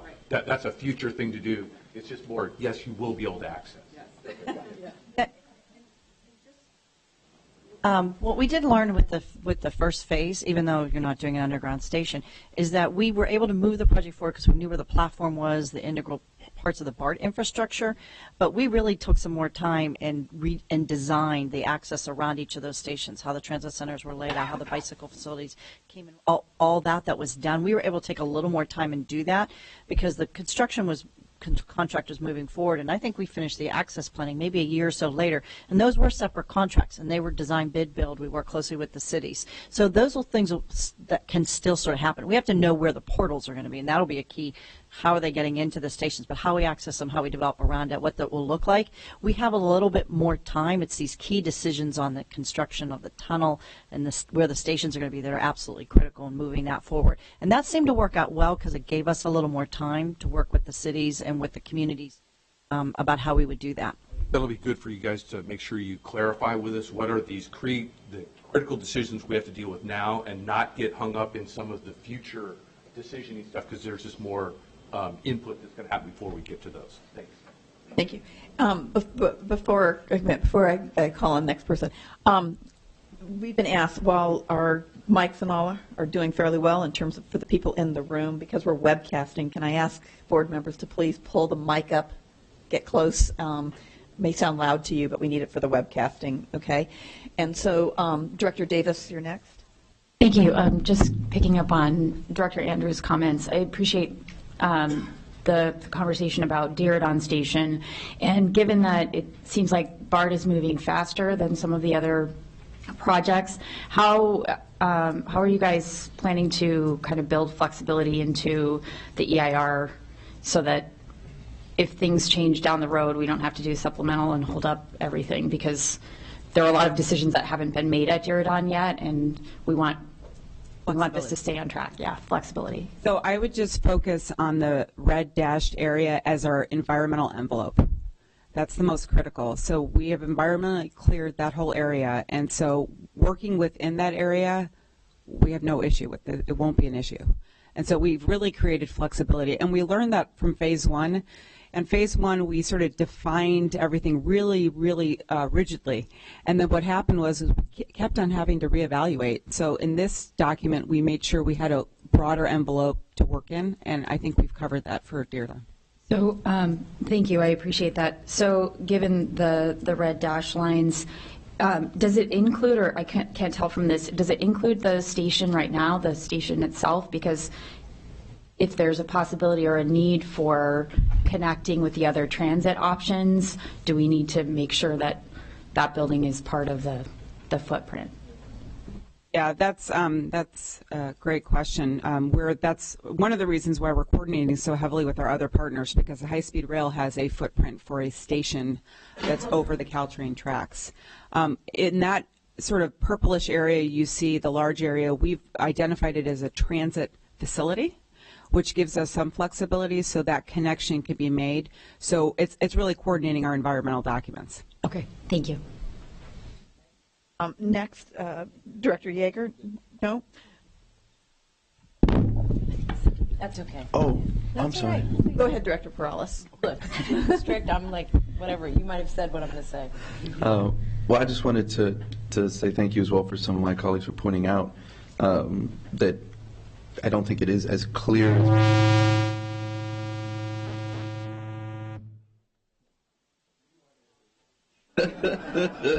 Thank you. See, it's not clear. As I think it could be, and even last night, I think there was even a potentially better document that I saw that was presented to the Downtown Association that showed a little, even slightly different color mapping of the cut and cover. I do think that is important. I am very familiar with it, but even simple things like denoting the light rail tracks, not necessarily everybody is as familiar with where those are at, even though it seems like it's common. That's not the case. And so knowing that on the twin board, like the twin board picture here for Downtown West, it's not very clear that where the impact might be with having to do a bus bridge for light rail, and maybe even a different color, because as our chair pointed out, in one sense on the twin board, the entire yellow is both a station and a cut and cover. So just I think to make it a little bit more obvious on what it is that we're talking about with the two different methodologies. So. Great feedback. We, been living and breathing these figures, so any input from all of you is really appreciated. We'll revise those so they get presented at the next presentation and in the document.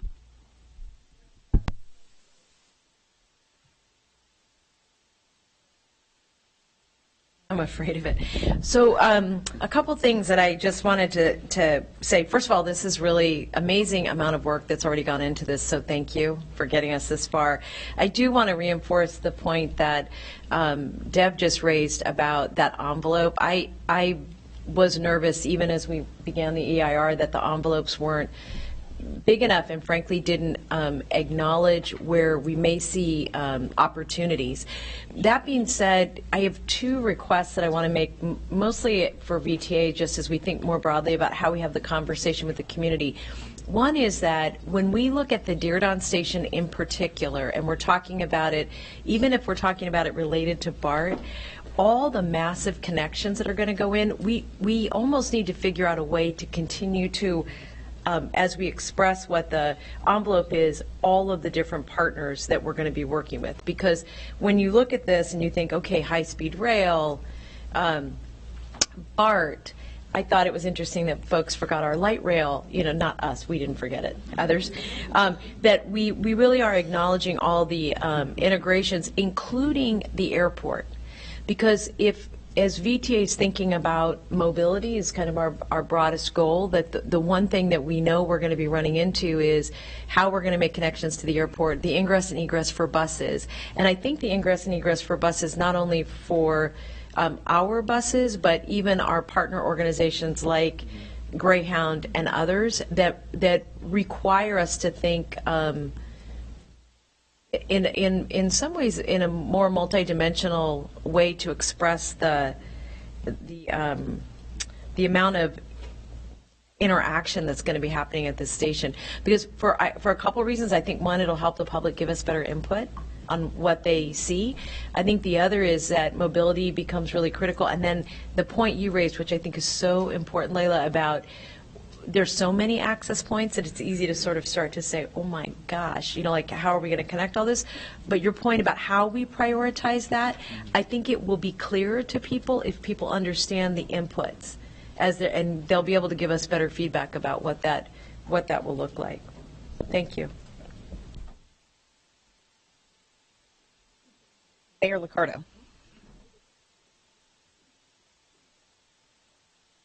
Thank you. I appreciate all the points that have been made by my colleagues. I just wanted to ask about if we go to the single bore option and we're able to do that, what I observed was that there's typically a vertical bore as well. Where exactly is that vertical bore as we look both at the downtown west option and at the Dearborn option? The vertical bore would be on the VTA block. Okay. So if you see those two arrows, actually 3 arrows right above the station platform below, it's in that location. That's right on the Mitchell block, not in the right of way. Correct. It's off. Great. And we would have a secondary entrance. We'd have 2 entrances for the single bore in the downtown, and that would be further down. Great. And then as you go to Dearborn, what does that look like? Dearborn, again, we're sort of operating with the idea that we have not fully designed, right, all of this yet. So we have some flexibility, but for the south option, it would be we'd have 2 entrances, so we'd bore down, and we would have to have, because SAB Center and all the volume of ridership that's going to be in this area, we will have to do some level of cut and cover to add basically a concourse. And so, but the arrows are really generally where we think we'll be doing the vertical bore. Okay, great. There's a lot of flexibility as we work through this with what's happening with Google High-Speed Rail, Dearborn. Those are one of the things that we are going to have to make some decisions on that. It doesn't have to be as part of the environmental document right now, but it does have, as long as we're within the envelope, but we are going to have to make those decisions within the next 9 months. By next June, we would need to know. Okay, thank you. I know, obviously, as you know, this is a area with a very high water table. Are we planning to permanently pump, or are you hoping we're going to be able to fit the bathtub in there without it popping out? Sorry to get all technical on you. Yeah. There's going to be a new fountain in your office. We'll make it artistic. So during construction, we will have pumping stations pumping out water from the cut and cover box. Okay. And then for the duration, I mean, is this going to be a case of permanent pumping as we Yes, see yes. some Along the alignment, if you'll see, it's there in the plan and profiles. That's part of the environmental documents. You have the points where you have sumps and then some pump with it. So we will be continuously pumping. Of course, whenever the water fills up in those sumps, they'll be pumped out. Okay. Yeah. Is there any distinction in terms of the hydraulics, whether we go to single or twin bores? Does it make it any easier for us if we're in single bore? Yes. When it comes to twin bore, you have 33 cross passages. You have multiple points where you pierce the tunnel liner, so the chances of leakage is more. When it comes to single, the points where you go into the tunnel is only where you access the station platforms. There's fewer points of intrusion. Fewer points, limited, right. Yes. Thank you. It's pretty convincing. Thank you. Okay, so just I want to kind of summarize. So I guess what I'm hearing is if to help us, because you guys, as you said, you live and breathe this, we get it periodically, and we have to kind of reset our brain. So if on these we can add more clearly, pop out where tracks are involved in terms of any of the tracks, whether it's on, in the downtown with the light rail, and maybe also looking at whether we need to do it in the Diridon. And then also if you can clearly delineate what is truly cut and cover. So, if stations are one color, that's fine, but what's the cut and cover area? And then also where the bore, there's still a little, with the boring, there's still kind of a little teeny cut and cover, but where those things are. So if we could delineate that so we can make sure we understand that. And then also if you could answer one question, which is you showed in terms of with the west station, you said that the bore down is in that VTA block. Can you look at looking at the east one? Could you help us understand where it is there? Is it in the same place? We're proposing 2 entrances for the east, and again, this has not been designed fully, so this is just a concept level drawing. But it would be on that beige tan box in that location on 6th Street, and then also in City of San Jose Plaza. So you would be boring down. Boring down. Okay, yeah, if we can look at how to absolutely indicate. And one of the reasons why we've got those 2 locations, as we mentioned, there's a 2-block historic district in this area, so we're sort of limited in where we can go down. Okay, great. Madam Chair, I just want to make sure that we are clear when we start talking about vertical bores. There is a shaft that will be built at the VTA block. For the bores that Leila just referred to are to build the entrances, so that's not the shaft where we're going to be removing. Okay. I think we have one more question. Director Jones? Yes, on the single versus twin bore, what I'd like to see as part of the analysis is also user experience, like rider comfort, not just the technical aspects, but also how users are actually going to experience riding on those, either a single board or a twin board. And the other thing too is when you give us the pros and cons, not just a laundry list of the pros and cons, but also from VTA's perspective, which are the higher priorities. That would be very helpful. Or the biggest risks. Thank you.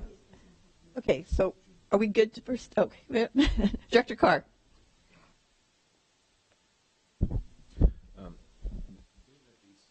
Stations will all be very regional serving. Can you also show us or demonstrate for us how we think people will get to the stations and what those kinds of increased like and where we expect it to come from? I imagine will be analyzed in the. Yeah, it is analyzed in the environmental document, and I should mention.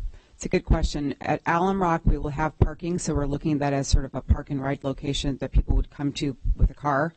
No, there will be no dedicated parking for the BART project in downtown because we anticipate that people will use other different modes to get there. And then at Diridon, because there's such a large consolidated effort going on, we're coordinating all of that stuff. So we really think strongly that with all of the transportation investment that people should be coming there besides just driving, right? So that's going to be really important as we plan. And then at Santa Clara, we will have some level of parking in that location. But all of our sites we're looking at is from a real shared parking perspective.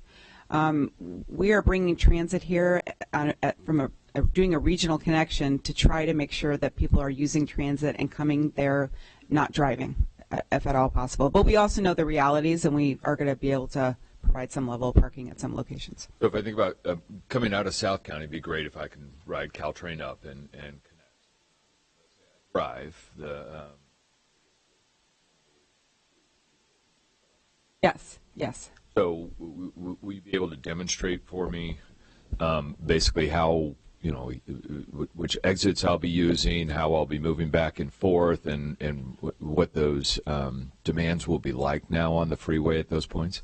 So on the environmental impacts, we do have what we think the drive share will be coming into those stations. So there is an environmental analysis, as Tom mentioned, we look at all those activities, and then we actually then mitigate what we can. Now, granted, time will go on, and we'll be able to find out exactly what's going to happen.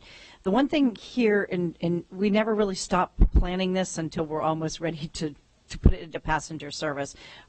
So there's going to be a lot of planning activities, and I think that's one of the things that that we need to do is just let people know that there's going to be more opportunities for more input into how this gets done. And, you know, we don't exactly know where the exact station, the garage entrances will be. How we design the garage with the station will depend on what's selected, and as we move into engineering. So a lot of these activities will continue on, and we will try to keep the board more posted on how we're going to be doing that, the outreach that we'll be doing for those activities. Okay, thank you. Now we're going to go ahead and continue on. That was a good strategic point for that question slide. Okay, so environmental evaluation criteria. So as staff, we take the options and we use a set of qualitative and quantitative criteria, and we do an assessment. We've done this process for many years on all of our environmental documents for our capital projects, and this helps us inform our recommendation to the board. We'll be doing that over the course of, we've already begun that process, we'll be doing that course in the next couple of weeks. What we would really appreciate getting is input on the criteria, because that helps form how we evaluate. So I'll be presenting some of that. In your memo that you received, we shared the criteria, but there's a little more detail in this presentation, and then we'll be coming back to you on September 22nd to present that analysis and walk through it. I've already heard the user experience was one item that was brought up, and I think that's great input. We will add that to the criteria as we start evaluating. So let me walk through the criteria a little bit. The criteria for the stations is, we have two sets of criteria, one for the station location and then one for the tunneling, because obviously there's some different criteria we have to look at. For the station locations, we're going to be looking at construction impacts. And let me just add that we're really working heavily with the city staff, City of San Jose and City of Santa Clara staff. So this criteria has been actually vetted, and we've received input from them. So the construction impacts to existing infrastructure, as I mentioned on the west option, will be impacting light rail, impacts to businesses, and then utilities. Connectivity is incredibly important for station locations. Is it connecting to other modes, connections to activity centers? Long-term economic development, how is the entrances or the stations compatible with the city's long-range plan? Location of transit development, and then ridership is really critical and important. We'll be looking at cost, order of magnitude, right of way if we have availability, if it's an impact to historic resources, so we evaluate that in this, and then the alignment. Do we have the optimal horizontal and vertical alignment? Now for tunneling, we have a different set of criteria, a little bit similar, and again, as we got great input that will add the user experience as part of this criteria. Constructability, complexity of the effort that we're going to be taking, environmental impacts during construction, and to historic resources. Systems operations, which is really critical. As we mentioned, BART is our partner, and they're going to be operating and maintaining the line down to San Jose, Santa Clara. And then long-term economic development and costs. So those are the criteria that we'll be using to help inform the staff recommendation that we will be bringing back to you on September 22nd. So at this point, I'd open it up to really get feedback from the board so that we could do our evaluation over the next couple of weeks. Okay, so let me take a pause and say where we are. So this is basically, we're trying to wrap up item 3.2. So as Layla just said, if we could right now, if the board could look at these criteria and any other comments you have in terms of other criteria you would like staff to consider. And we still have another agenda item with quite a few slides, which is really going into the double bore versus single bore and the comparative analysis. And so I don't want to cut that short. So what I'm going to ask is if we can just go down the line, if you have any other ideas in terms of criteria you would like to have considered, if we can get them out there, not for the purpose of having a give and take, if you can note those down If you need clarification, ask for it. Otherwise, let's just make sure we all hear the additional ideas in terms of criteria. So I'm going to go from my left, and so going, Mr. Nunez, if you have anything. Okay, so we're just going to kind of go around the room on this, okay? So, and again, if everyone can speak directly into your mics. Okay. Under long-term economic development, does that include things like, in some subway stations that I've visited have like little coffee shops in the tunnels and things like that? Is that considered as part of this? Is that, like, for example, if a double bore doesn't give you enough space to have, I don't know, a newspaper stand, is that being considered? Because it's hard to drill down once you've already drilled once. So we're not evaluating that level of detail. And as Carolyn said, we're going to be planning on the decision-making process. Obviously, we're going to be having to work with our partners at BART to figure out the lessons learned they have about their stations and how they operate them and activating those areas. So this is more integrating with the future of the city and the economic development surrounding it.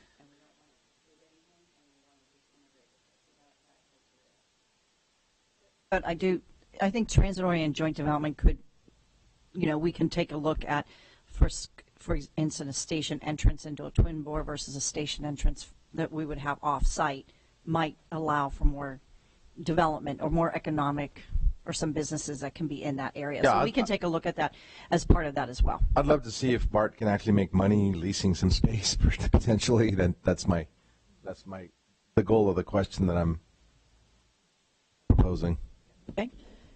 Director O'Neill. Thank you. So the only comments I would make, I think it's a great list, and it kind of, to build on some comments that have already been made about user experience, would be, the quality of life issues which we're facing. And also, like, we talk about the economic development, and particularly for me, as I look at, like, Santa Clara University and where they're looking, I'm looking, what are the impacts on long-term community development, and some of the ideas and thoughts we might have about, how BART could positively or negatively, and I think positively, impact the role that Santa Clara University can play in the larger community. So I would look at that community, development. Kind of called out in some of these bullets, but I wanted to say it explicitly, that we're looking at, or separating how we look at things from what is constructability from the long-term running of the service. I mean, you've already said here, this is a 5-year to build, and we're going to run it for 50 plus. So we need to make sure we focus on which of the aspects in the decision making about how we go, and I would think we'd want to make sure we're going for how it's going to long-term operate over the distance.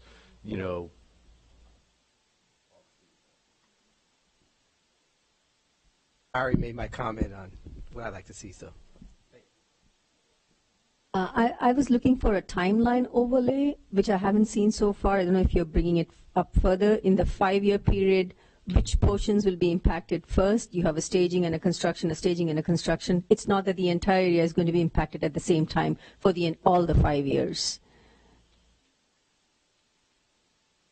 Yeah, that's to come. Some of that level we know, but we're going to be bringing on, obviously, as we advance design, we're going to be looking at the delivery method. How do we build this project? How does the sequence work? How do we get in and get out? So those things will be, we'll have more information at a later date. By the September? And so the next, in the environmental document, it does give some time frames for construction.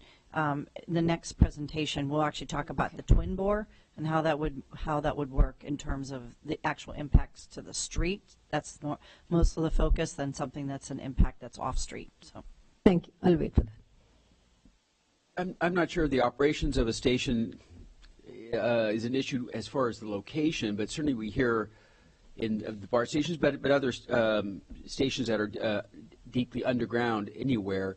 The elevator not working or the escalator not working, particularly escalators when, I think of DC and how far it is, and whether that's an issue that comes up in location, but how the station is going to operate.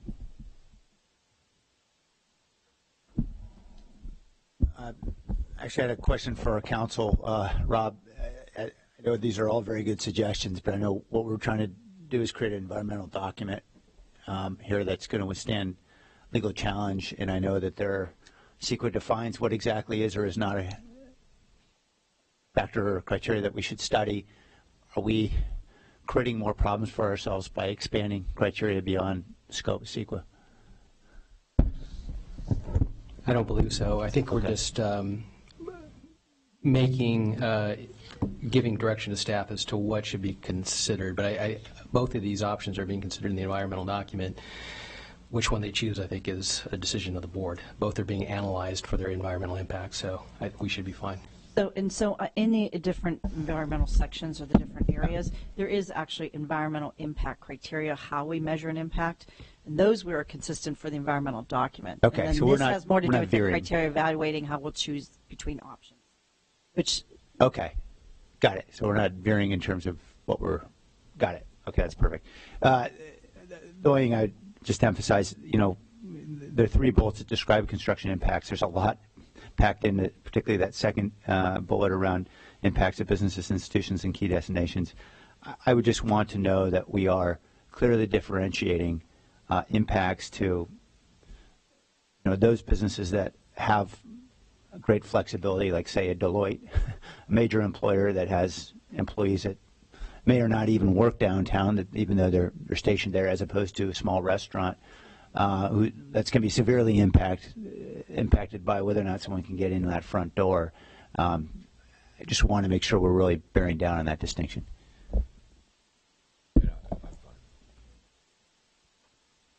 Yes, looking at the criteria that you have, I think it would be helpful to me, at least, to get some idea of what's kind of a hard constraint versus what is kind of flexible, what we know to be factual with some degree of certainty, and what we're kind of speculating on, just so I can wrap my head around what to give different weights to the consideration. For instance, ridership, that's kind of, to me, I think that's kind of be a guesstimate at best, right? But then we have hard things that we can't overcome in terms of environmental constraints or construction impacts. So just things like that, so we know where our wiggle room is.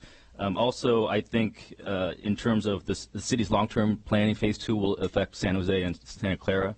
I think it would be good for the board to have some sense of what the vision of the long-term economic development of both cities are. So as we decide as a board how we will be impacting those 2 cities, we know what the cities want. Continue down the road.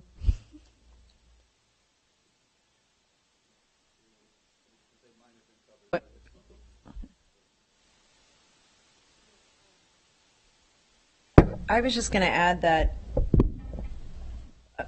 I'm very interested in understanding the opportunities for placemaking along the alignment, and we cover that in some other areas, but I really am talking about what makes a better community space, not just an economic space, because I think sometimes they're overlapped and sometimes they aren't. And then the second issue that I think we just have to lay out is around safety. And that's both safety of the choice, and I think we have to do a careful examination of that, for example, relative to Horace Mann School. So there's safety in terms of operations in addition to safety in terms of construction.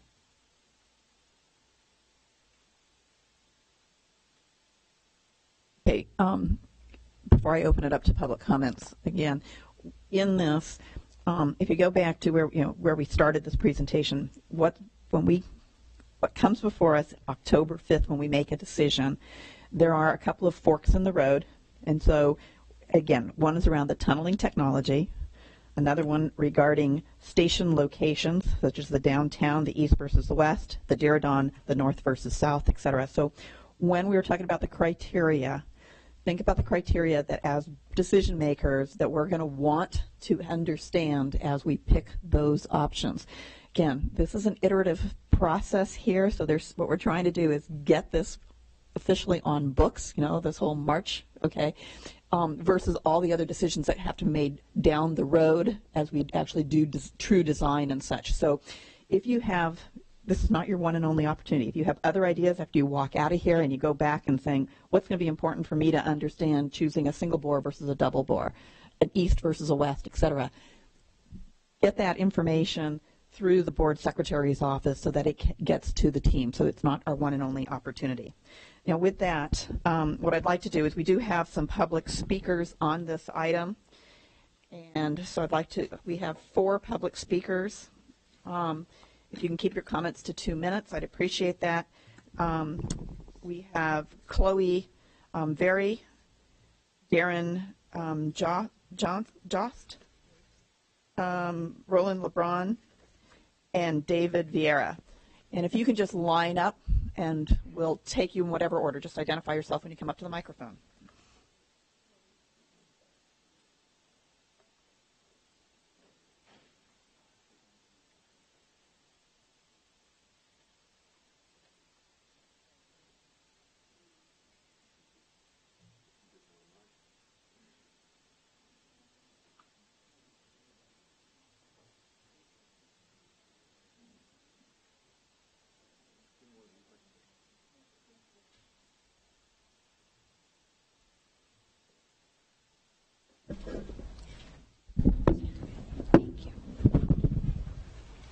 Hello all, my name is Chloe Berry and I'm from the San Jose Downtown Association. I want to thank the board for the opportunity to speak. I'm really happy to hear many of you are already thinking along the same lines that we are, considering the momentum of downtown, the development that we have coming, and what this really looks like, and what the level of collaboration is necessary for all of us in the room.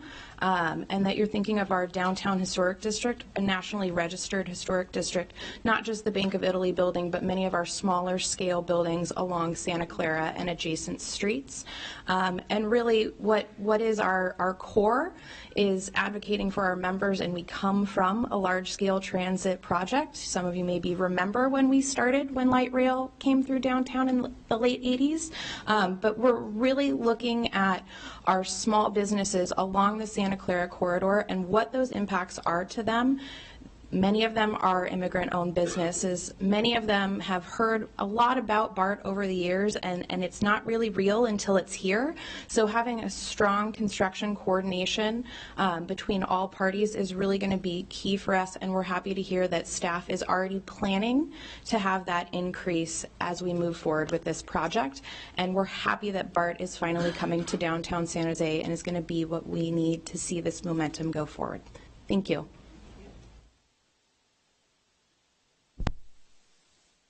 Hi, my name is Darren Jost. I'm the owner of the grocery outlet in downtown San Jose, basically in the shadow of City Hall. So I've seen quite a few of you guys in my store. Appreciate that very much.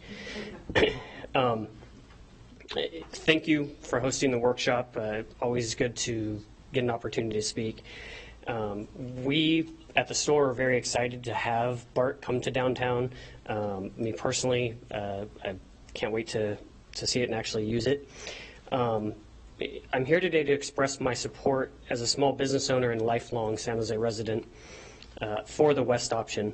Looking at all the variables that have already been mentioned, the environmental clearances, the ownership of the Mitchell block, the existing city plans for higher density housing more towards the West option, and the proximity to light rail. I think that one thing that hasn't really been mentioned today was that there's a big value in being able to step off light rail and walk half a block to BART versus having to walk 4 or 5 blocks or even 3 blocks. Having the proximity will definitely increase ridership, I think, for both systems. You know, Scott Neese made a comment last night at the Downtown Business Association about, you know, just go west. And I can't say it any easier than that. My primary reason, though, and it kind of got glossed over on the different slides, is the east option would actually put my store out of business. We're one of 3 grocery stores in all of downtown. We're the only one that is looking more towards our more value, more for the lower income customer.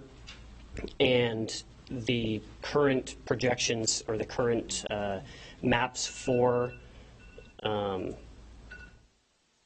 east option actually show all the staging and construction done at our site.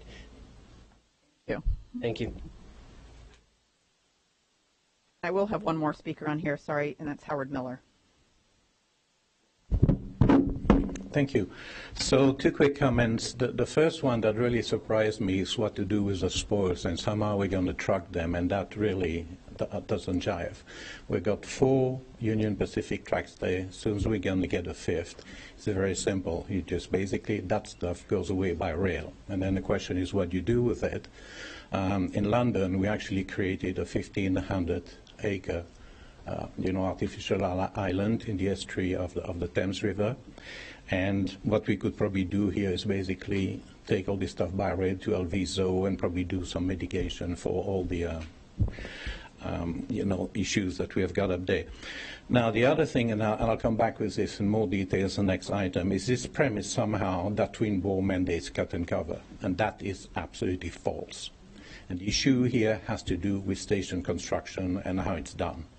And on the next item, I'm going to show you how we build a station the size of an aircraft carrier right next to Europe's busiest shopping center, which is Oxford Street, with 1 million visitors a week, without anybody noticing that anything happened. So I'll leave that for there now. Thank you.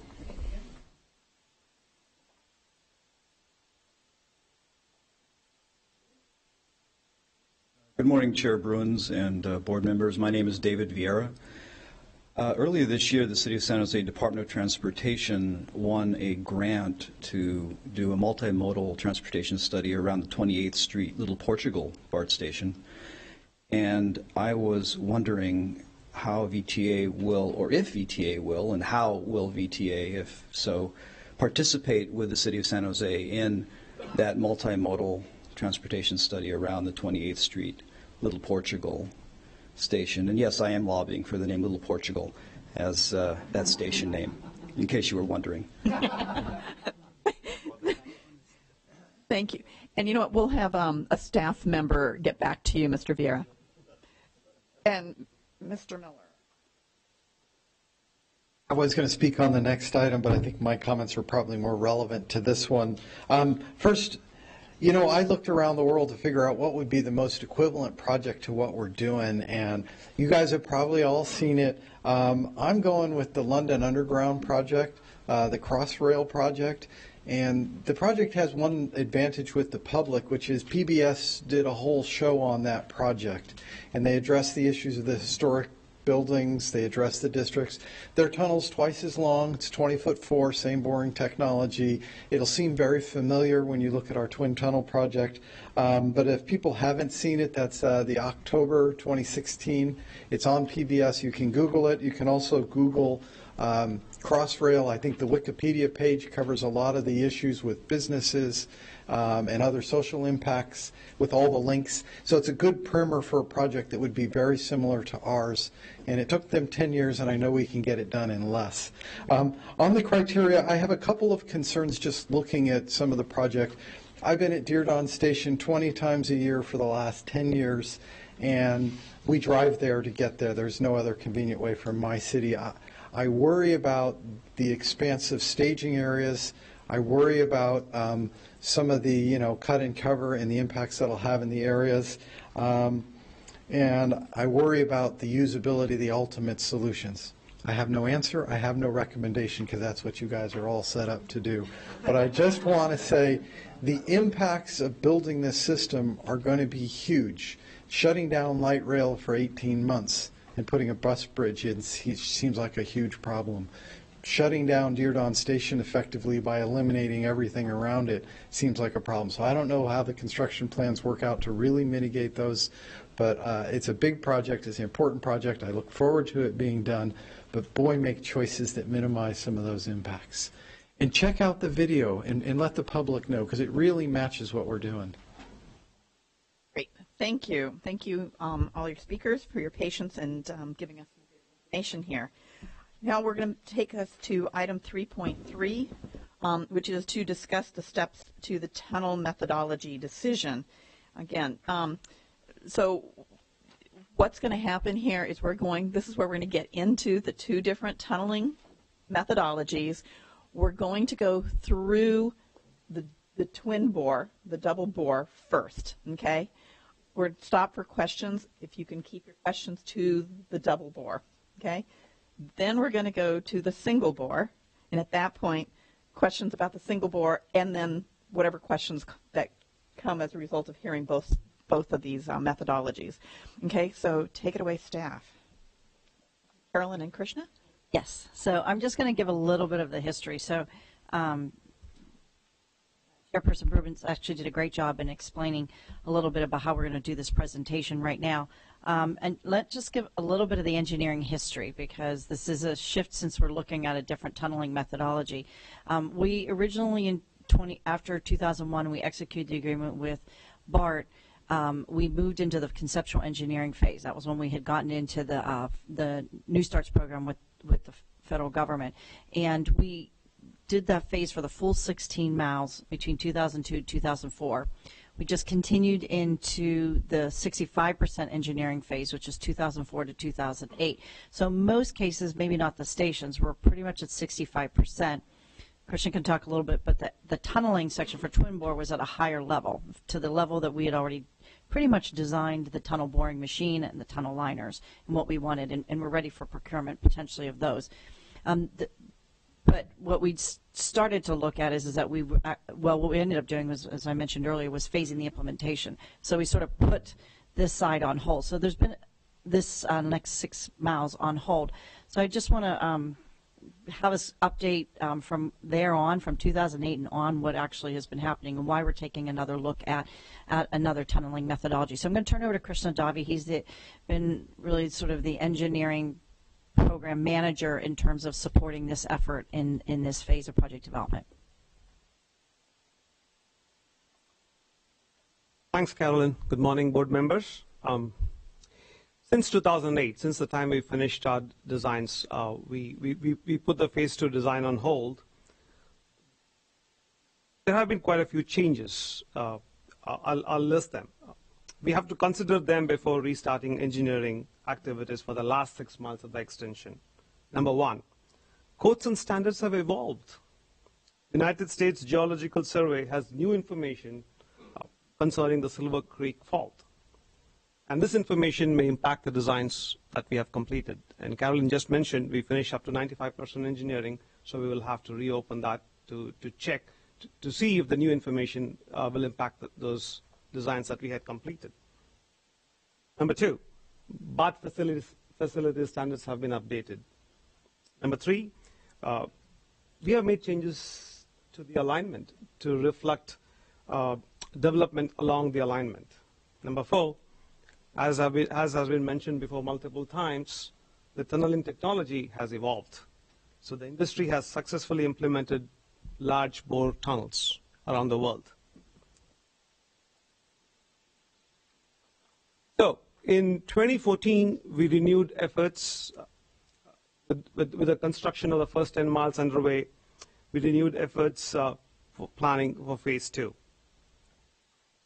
Planning efforts included exploration of alternatives, and our objective was to minimize disruption to the downtown area, including existing underground utilities that are pretty old in that area.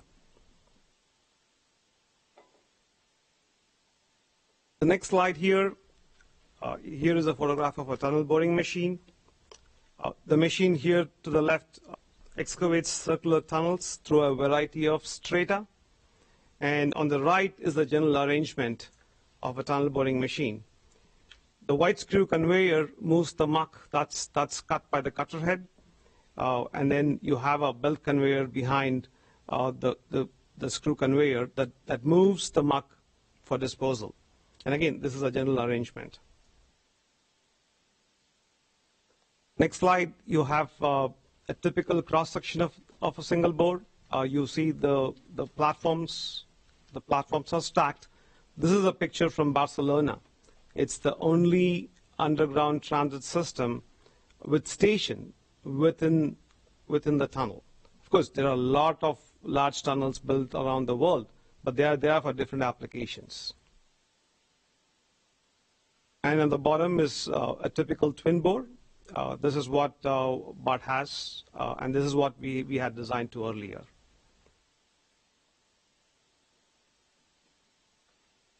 I'll give you a brief overview on the twin board configuration. You have two tunnels running in parallel. They're approximately 20 feet in diameter.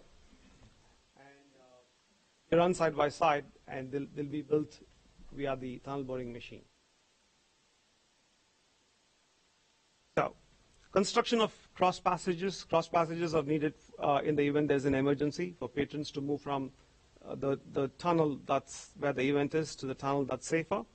Construction of cross passages, especially in the soft ground that we have in San Jose, is a challenge. Ground typically needs to be treated to stabilize the soil before breaking the tunnel liner and mining the tunnel. The cross passages are lined, and you have fire-resistant doors on either side of the cross passage.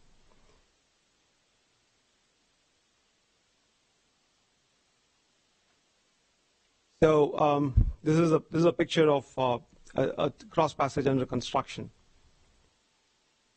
So I talked about soft ground. I talked about ground improvements. Here are some of the pictures. I think this is from Los Angeles Metro. The top left is where you see that machine that's used for ground improvements. And there are about 33 cross passages. More than half of them are along the public right-of-way. And during construction, you will see traffic impacts to support the ground improvements. Another aspect to consider with twin bore is utility relocation. As has been discussed in the past today, you will see extensive utilities that will need to be relocated if we go down this twin bore path, especially in the downtown area. Again, these pictures are from Los Angeles. Crossover. This is one of the places where trains are switched from one track to the other in the event of an emergency, and this is constructed through cut and cover, and this will be in the downtown area. The crossover that we have is adjacent to the station, and because of this, the cut and cover box at this location is about 1,400 feet.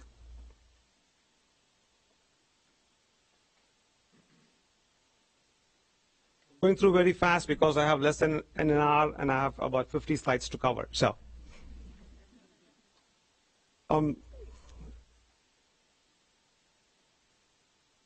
here is an overview of the alignment. What you see here is cut and cover construction at 1, 2, 3 locations where you have the stations, and 2 locations where you will have the mid-tunnel ventilation shaft, one at 13th Street and one along Stockton Avenue.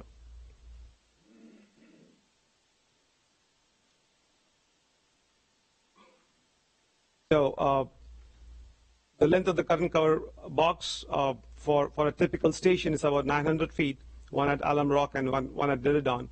And for the downtown station, as I mentioned before, it's about 1,400 feet. These cut and cover boxes, they go as deep as 70 feet. I mean, that's to 70 feet. The following slides you will see is a sequence of construction. The first step is to install a supportive excavation wall. During this period, traffic will be confined to one direction. And this is the slurry wall that will be installed for a supportive excavation wall. Yeah, this is going to be in the downtown San Jose area and also the other areas, other station areas.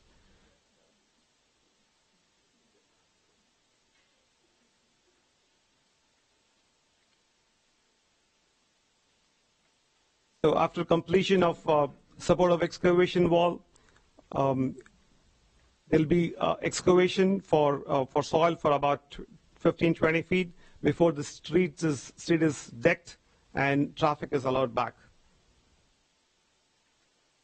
the few pictures from Los Angeles. I believe this is the Hollywood Boulevard. And you see the extent of impact to the community, to the neighborhood because of cut and cover construction.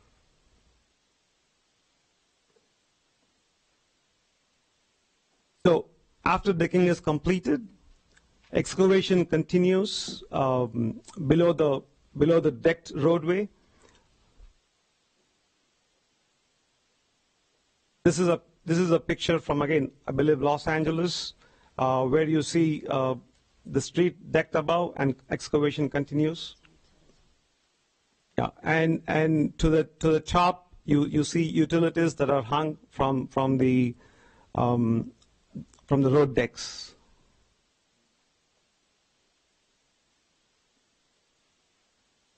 Excavation continues with internal bracings, and if you see at the top, traffic flows on one side of the road.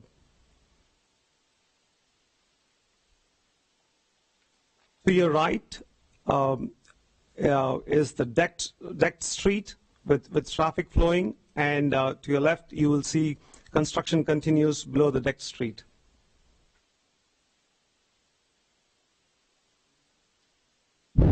Once the construction is complete, once the completion of the station box cover, the soil is backfilled and the street is restored. Here is a quick overview of the construction impacts due to construction of a cut and cover box. This is a table that's in the EIR document. The impacts are sometimes concurrent and sometimes not.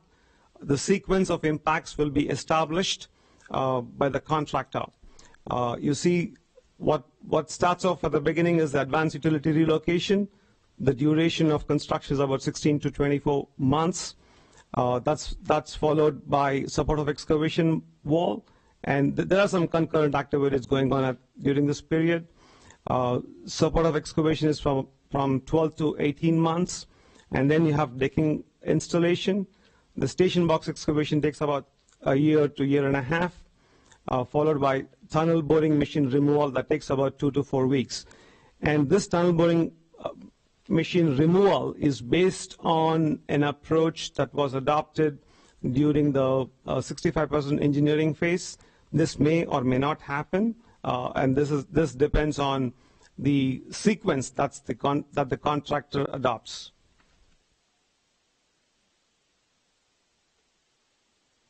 Here is a typical twin bore configuration.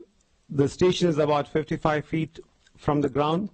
The platform has about 28. The platform is about 28 feet wide. It's width about 9 feet 3 inches unobstructed, and the station is built via cut and cover method.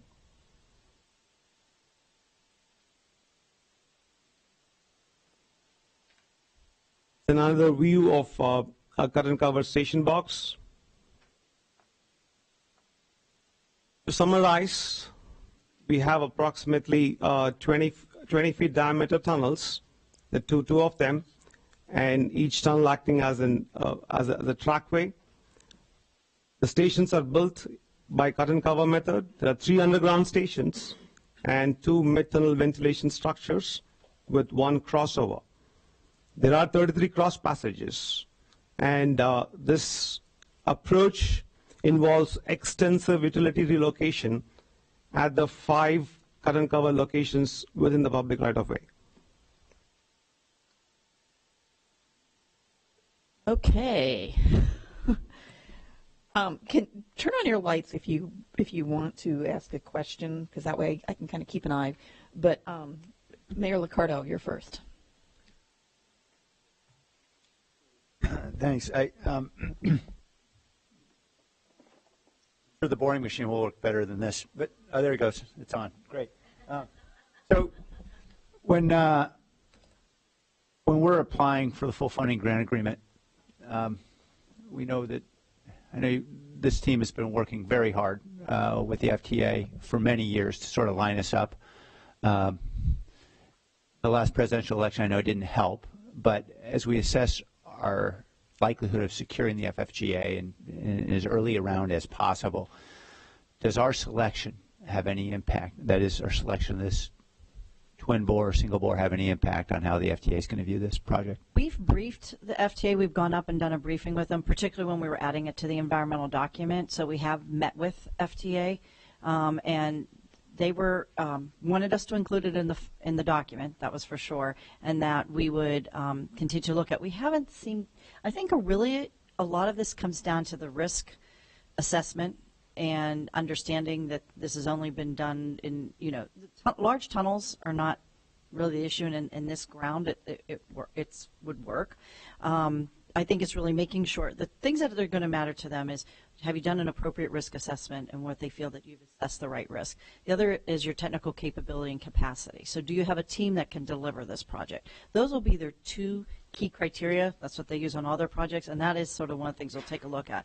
And then they're going to be interested in how we do our contract procurement, and that we're getting somebody who can deliver the project they feel could deliver it well and is experienced.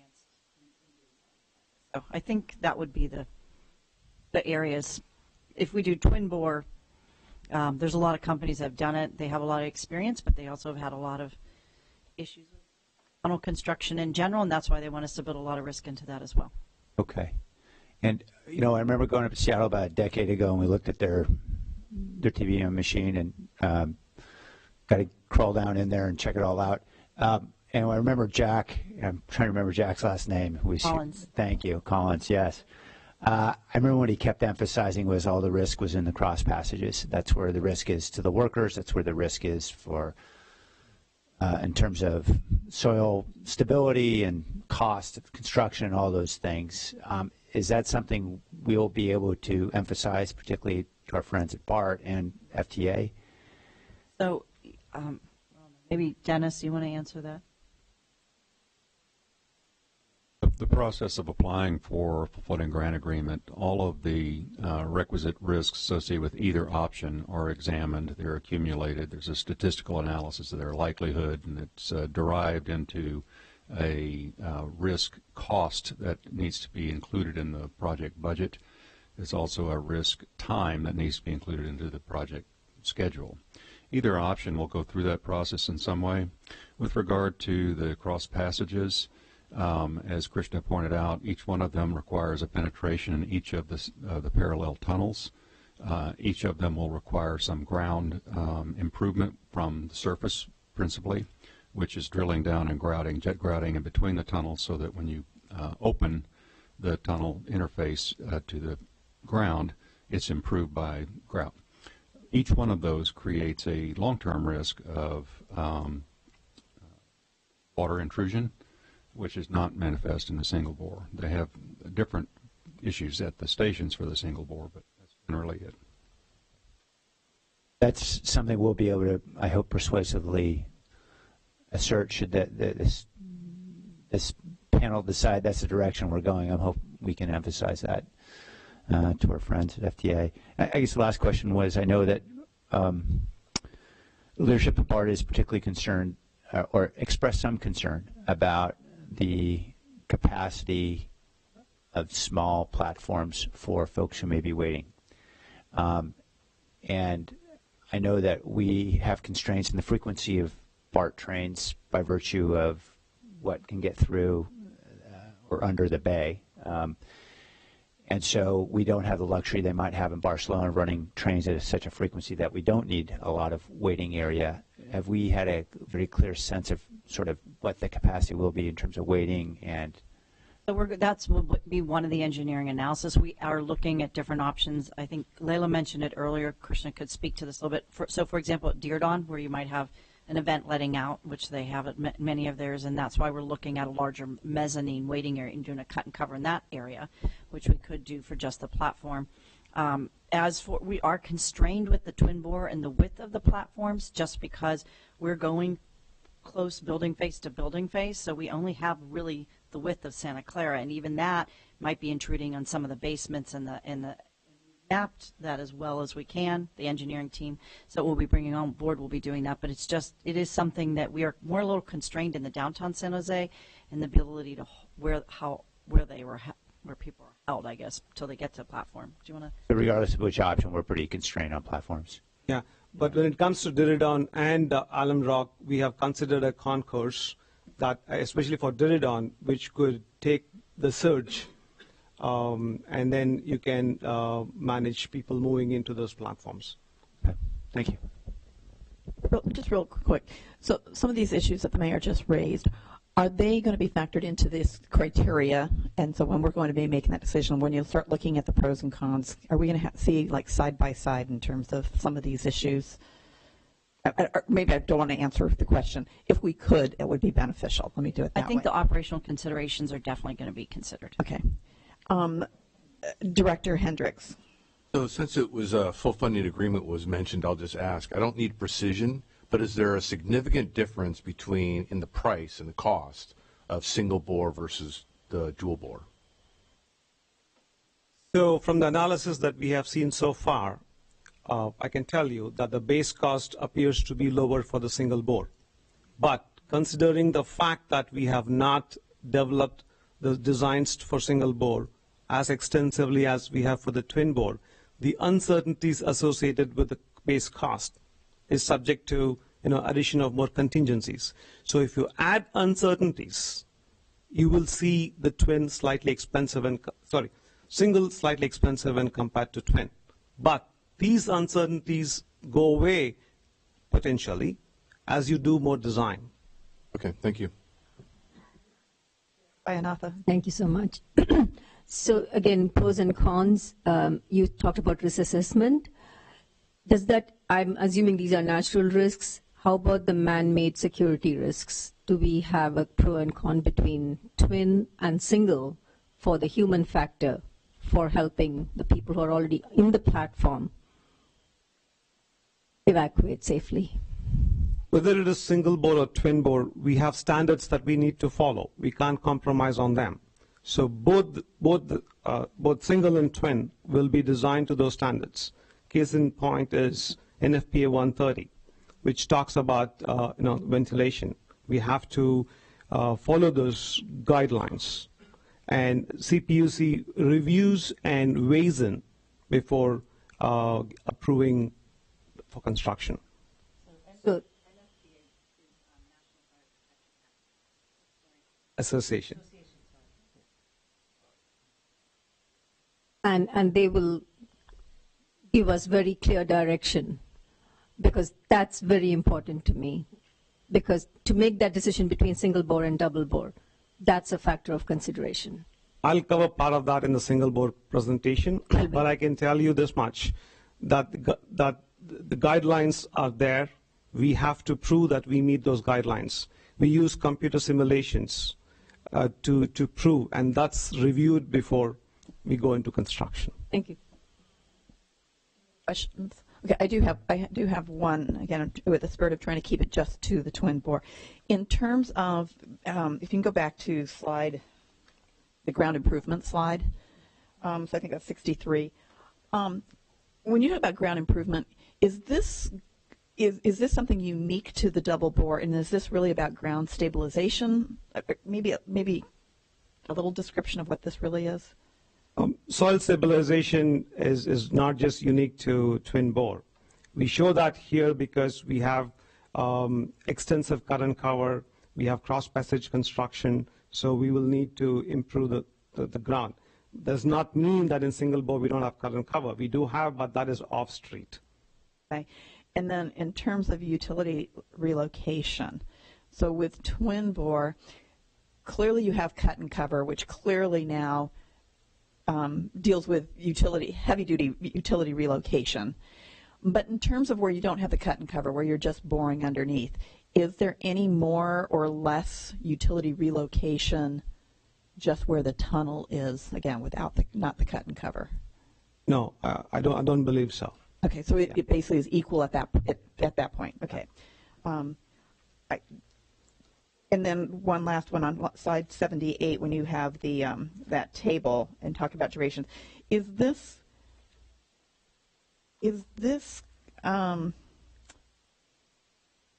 cumulative across the entire project? Is this, like when you have, I'm trying to understand, like when you have that cut and cover, is this the impact at each of those stations?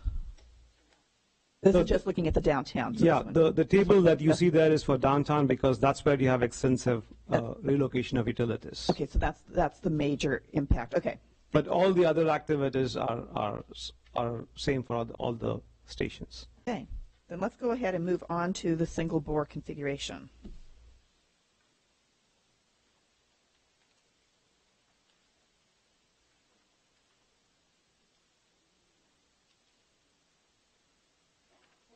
Before you start, hang on a second. So, board members, it's 20 till 12. We kind of planned this for 3 hours. So my concern is we're going to go into a lot of things.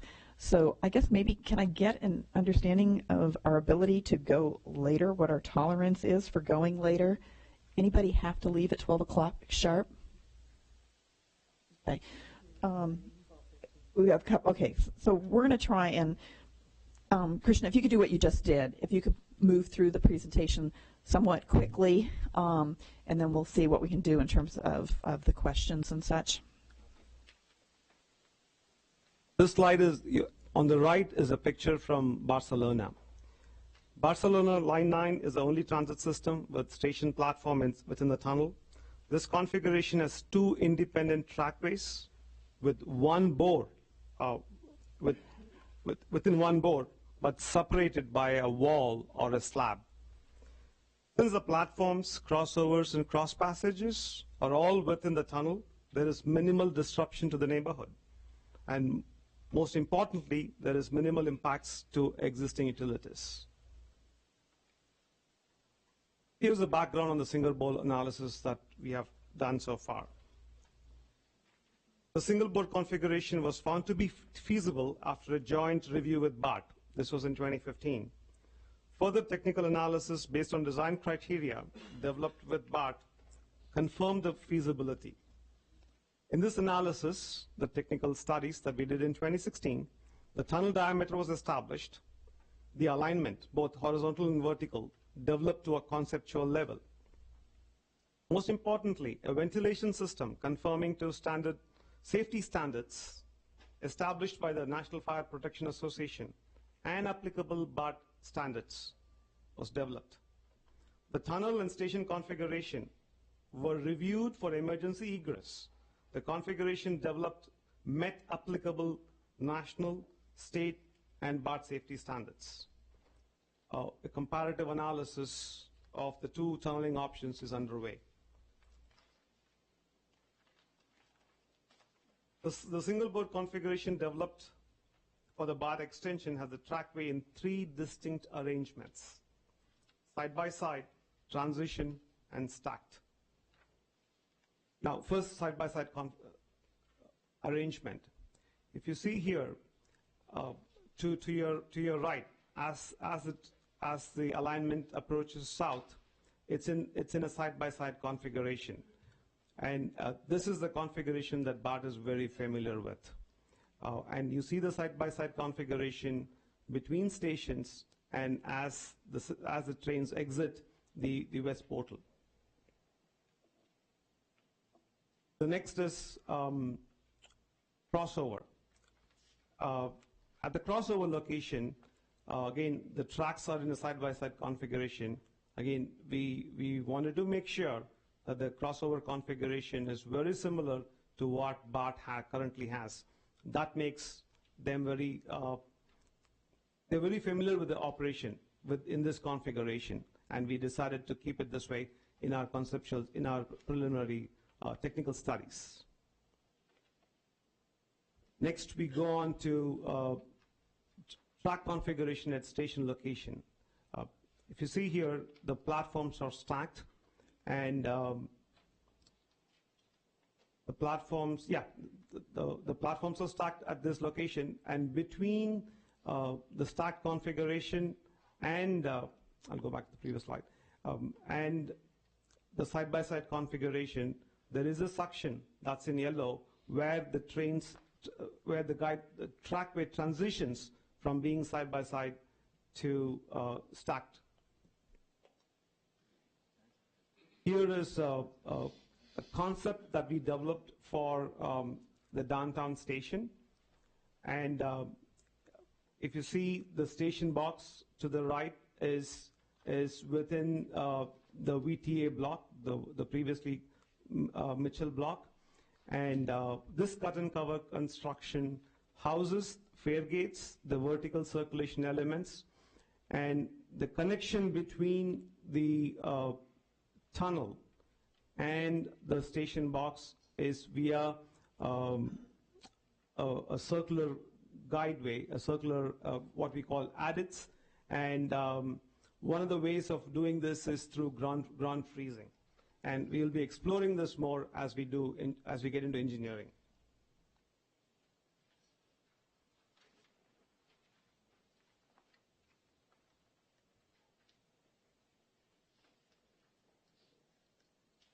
Now, to summarize, the single board configuration that was developed at the end of the technical studies, we have one 45-foot diameter tunnel with both trackways in the tunnel. The cut and cover construction was confined to off-street station entrances and the two mid-tunnel ventilation structures. There are 3 stations with stacked platform within the tunnel, and the tunnel has in it crossover and 76 cross passages. Utility relocation work is minimal, only at the entrance locations.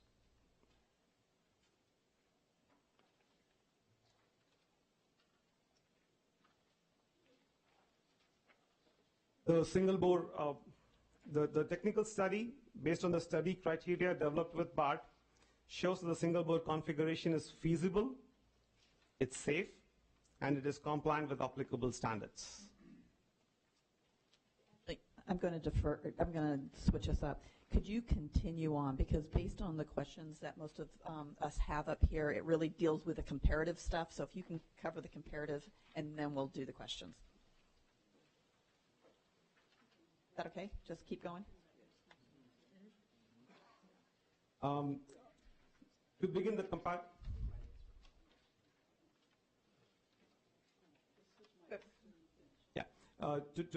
to begin the comparative analysis, the first step is to take a look at the two configurations that we just saw. To your left is the twin bore, to the right is the single bore.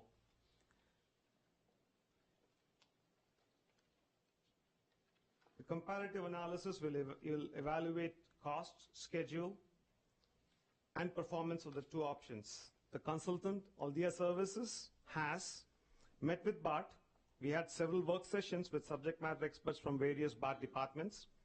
We interviewed the two engineering teams involved in the development of the two options. The analysis team reviewed technical information. They interviewed technical experts outside the project team. They interviewed key stakeholders that included City of San Jose staff, San Jose Fire Department, and the California Public Utilities Commission. They conducted several work sessions with engineers and subject matter experts for the development of a risk register. Aldia Services is finalizing a draft report on the comparative assessment. Meetings are scheduled for next week, including a meeting with BART to review Aldia's analysis. Aldia's findings are expected to be presented at the 922 workshop. The next slide. In July, a team comprising of VTA, BART, the City of San Jose staff, and few members from the VTA board visited Barcelona to study the Metro Line 9 system to learn from the operator's experience. We covered the following topical areas: design, community impacts during construction, operation and maintenance, vertical circulation and emergency egress. The stations there are far deeper when compared to the configuration we have developed for the BART extension. We were interested to know how they manage those deep stations. Here are a few pictures from our Barcelona trip. To the left, what you see is the platform. You have those sliding doors, and to the right on that particular photo, you have seating arrangements for passengers. Top right is a circular station entrance, you have banks of high-speed elevators that serve the passengers.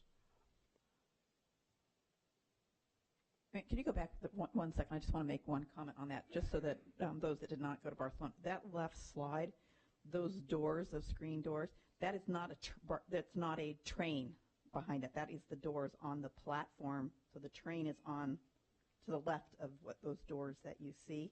Okay, so which is different than what we're used to here with BART. So it's a safety feature, but with or without the train there, the doors are closed when the train comes.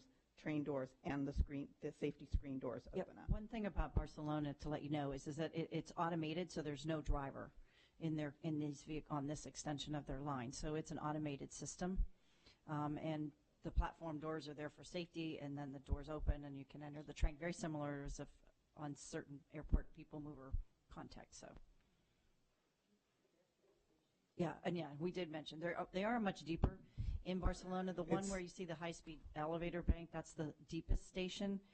It was 180. Yeah, around 200 feet. Around 200 feet below ground. Any of the members who did visit could also admit that the elevators were very high speed. They probably got you up there within 10, 15 seconds to the top. It was amazing and not jolty, so there actually was a very comfortable ride up to the top. So it was an interesting tour. It's only been in operations for about 3 years, 2 years, 3 years.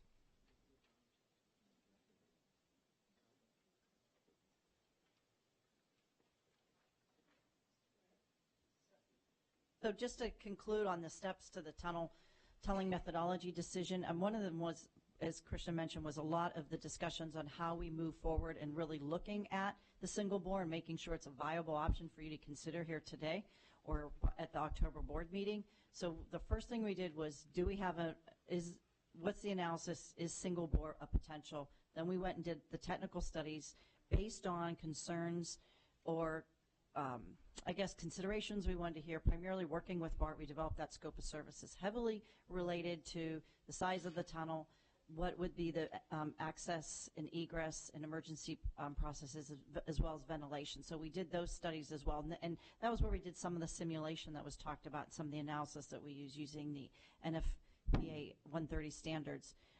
We did the tour of the Barcelona's 9 metro system, really to touch it and take a look at it and understand how it worked. Really was useful, and now we're doing the tunneling options comparative analysis, which will be done, and those results will be brought to you on September 22nd.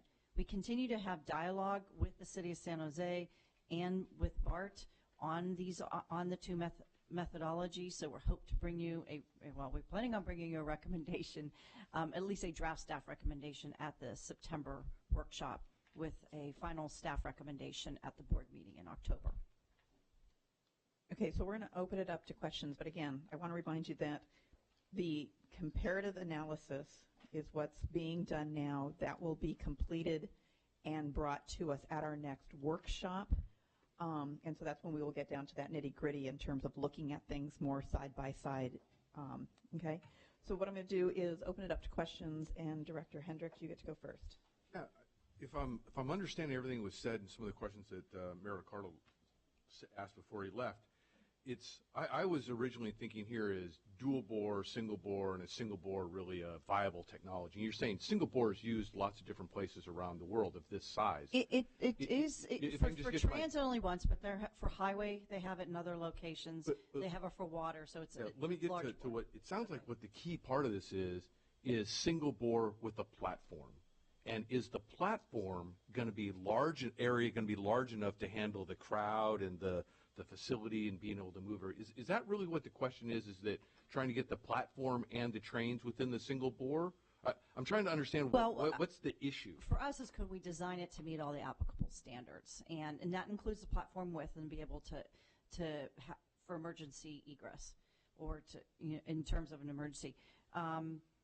That is part of it, but we're looking at wider platforms than we currently had designed in the twin bore. Is that correct? Yes. So if you see the unobstructed width of the platform, it was there in one of the slides. BART currently has about 9 feet 3 inches unobstructed width, but what we see in the single bore is about 15.5 feet. And a lot of this also has to do with how much you're a transfer or you're carrying more than one line. At this point, we don't, we won't be a transfer place. We're one line. Now, could that change in the future? Maybe. But at this point, we're just one line. And so we're not handling the transfer applications or a number of lines like you're seeing in downtown San Francisco or even in downtown Oakland, where you're having two lines go through there. We have one line, two lines going through, but not transfer. Yeah, but you said in terms of what our current plans are is width of a platform, unobstructed width. Unobstructed width, yes.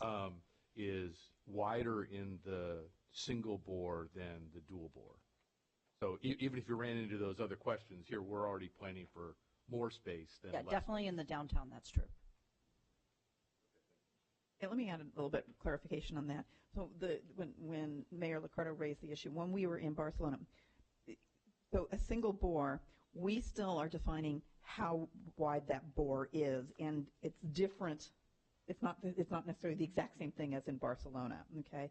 So Barcelona, when we were there trying to look at, some of us were looking predominantly at the user experience and such. They happened with their choice in their design, okay? They chose narrower platforms.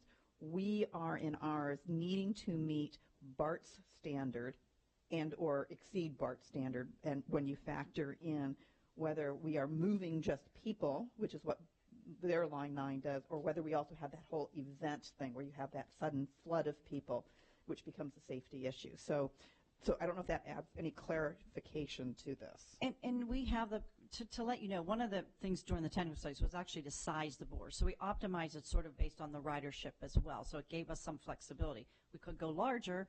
We didn't think we needed to because we could get more platform width with the 45-foot bore tunnel. So, we have the ability. The platform twin bore, unless you go really deep like you're doing a single bore, you're constrained by the width of the street and where the buildings are in the downtown. Director Yeager. Are there other transit systems that have their stations that below ground, just to see if I've ever been on them or what that experience would feel like for people? Yes, there are quite a few stations even within the United States that have deeper platform. Example, Washington Metro. Which I'm familiar with. So that's about the same level, if not deeper. They're deeper. 120 feet, I suppose. Yeah. But the Embarcadero is their lowest. The platform for Embarcadero is 65 feet for Embarcadero. So that would be where our top platform would be, and then the next platform would be just below that. I'm trying to think if in D.C. it's been a while now, if their stations seem a little bit more open, you have to do something so it doesn't feel perhaps as claustrophobic or as condensed when you're that far underground that you don't get sort of like panicky. You know what, can I comment on that one? Yeah, you can't. I'll say the reason I'm going to comment on this one is because as I've aged, I feel like I'm getting more and more sensitive to tighter spaces and such. So like when my children want to do spelunking, I won't sign up for that. So I went there with, I didn't want to know anything about each of these stations. I went in just as the user experience. But because of the way the experience in Barcelona, it proved to me we can design these things. You do not feel, when you've taken an elevator down 8 stories, okay, in like 15 seconds, and you get down there, you don't feel like you're a mole under the ground. It's the design is very light and airy. So to me, it can be done, and I could not have any different sense of when I was in the deepest point versus more closer to a surface station. And so do you get the sense that our stations would be just as open and airy here as they are in Barcelona, or are we constrained with space at all? I think it all comes to the design of the system, and that's why you see sort of the one design looks very open and air. We have this large station, but that does allow air and light to come into the stations, and you're able to do it. So I think it's just really going to come down to the design of it. There are a lot. We can actually send you the table that was in a presentation. I think we've given it to other committees that actually has all the stations and sort of where they're how deep some of them are in the United States and around the world. We're not pushing the envelope. Any other questions? Yes, Director Diep. From an issue of like getting federal funding or other sources of funding, does having a single or double or twin bore, would you say, affect the application at all because of maybe the avant-gardeness of a single bore or the potential dangers having only been done in one place in the world? Or in the converse, where because we're trying something so spectacular, there might be a reward for being bold and attracting more interest? So, I mean, this was mentioned before by Leila. Once we completed our feasibility study, we shared the study with FTA, and we were open to questions from them.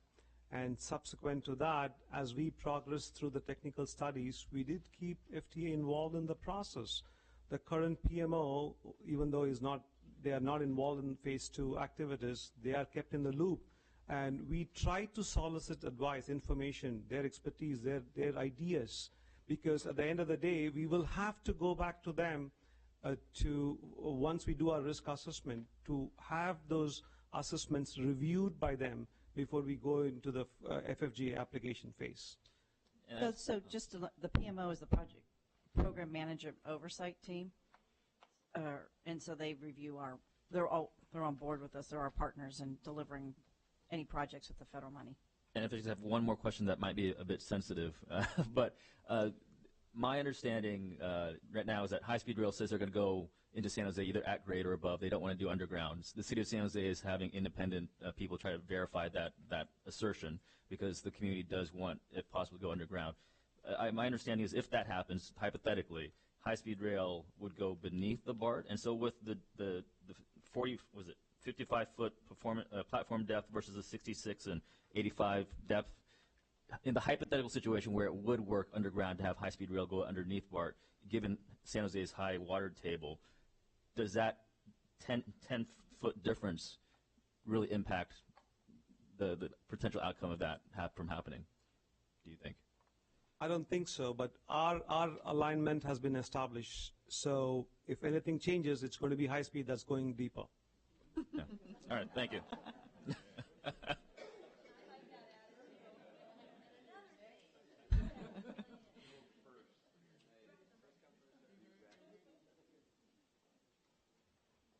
Okay, one other thing I did, Director Diep, is what we found in terms of language when we were in Barcelona is we talked about twin bore and we talked about single bore. When we say single bore on our trip, we were talking about exactly what you saw here today. Where we got into the barrier is in Barcelona, they do have wide single bore. What's different is they have the double bore, they have one wide single bore with the two parallel tracks still with the same cut and cover type of stations on it, and then this new one, which is the single bore where the tracks ultimately stack so that your station is inside. So in terms of the big wide bore, other than just water and other roads and such, it is also for a similar thing in terms of metro lines. So yeah. Okay, so what's unique is just having the station in underneath it in terms of applicability worldwide.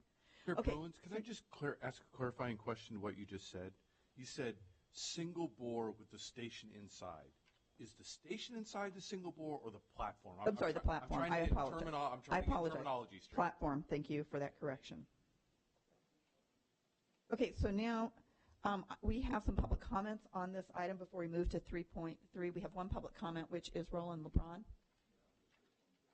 Roland, there you are. That was 3.3, so there's a comment on 3.3, and then we're going to move to 3.4.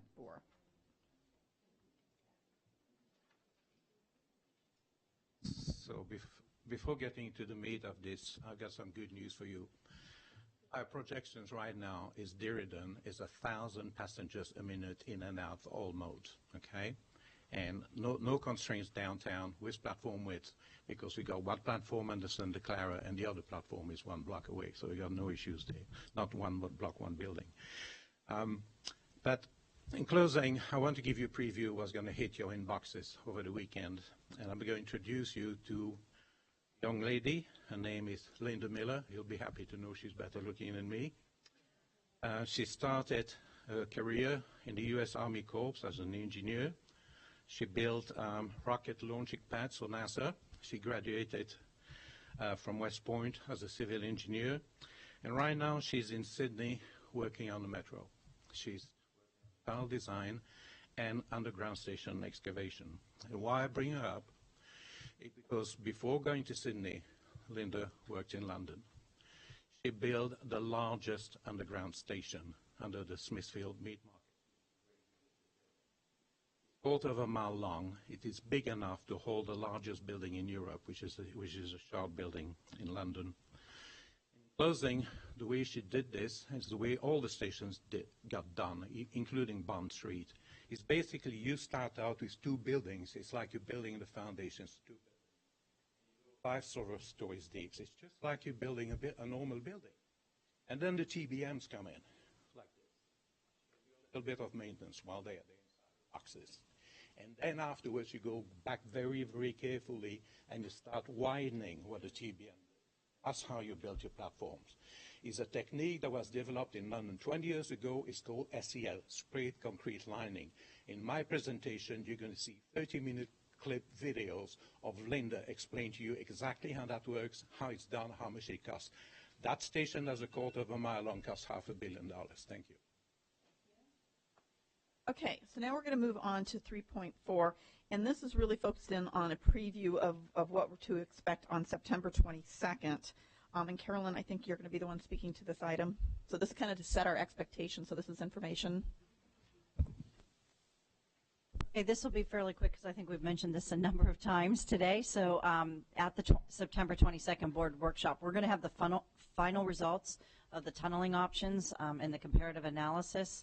And then we will, with that information, we'll go through the draft recommended project description, looking at sort of our how staff came up, what the evaluation is that we used, and then giving, I guess primarily that would be it for discussion among the board and questions. So the comparative analysis will be the bulk of the meeting, and then a real discussion between the station options. Madam Chair, very quick procedural question. So you're looking for input from us from now until September 22nd, sending you questions, or wait until... If you have something you want to have addressed or have a concern, definitely forward it to Elaine, and we'll take that. Thank you. The City of San Jose does plan on holding a study session after that workshop, sometime, or before, no, the 20th. Oh, September 19th, right before. So we'll have some feedback from the City of San Jose as well, because they'll be wanting to weigh in. Thank you. Thank you. So again, if you have anything that is going to be important for your decision-making process, please communicate that so that they don't have to read our minds between now and the 22nd. Okay, and so that takes us to announcements. Does anybody have any announcements? Because I have a couple of things. Nope? Okay, so I'm between us and the door here. So first, before I start, I just wanted to acknowledge Sonoma and Marin counties. They today launched their passenger service for SMART, which is the Sonoma Marin Area Rail Transit. So our fellow transit people to the north of us actually now have a passenger rail system, so we congratulate them. September is going to be a busy month for us. Again, we have a triple header. So again, if it's not on your calendars, please do so. You got the September 7th board meeting at 5:30 in the Board of Supervisors chambers downtown. We have our next workshop, which is all focused on Phase 2, which is September 22nd, starting at 9 a.m. sharp. And that's here in the auditorium. And then we have the joint VTA BART joint meeting on Thursday, September 28th. And again, assume 9 a.m. You'll get more detailed information as that unfolds. And that one I do encourage as many of us to get there as possible. Staff is working on the agenda and for that joint BART VTA board meeting. The office sent out a query. If anybody has any ideas for agenda items for that joint meeting, again, please get those through the board secretary's office to us as we start trying to solidify the agenda for that September 28th meeting. And that's it. So our meeting is, unless there's any questions, our meeting is now adjourned. Thank you very much. 12:09.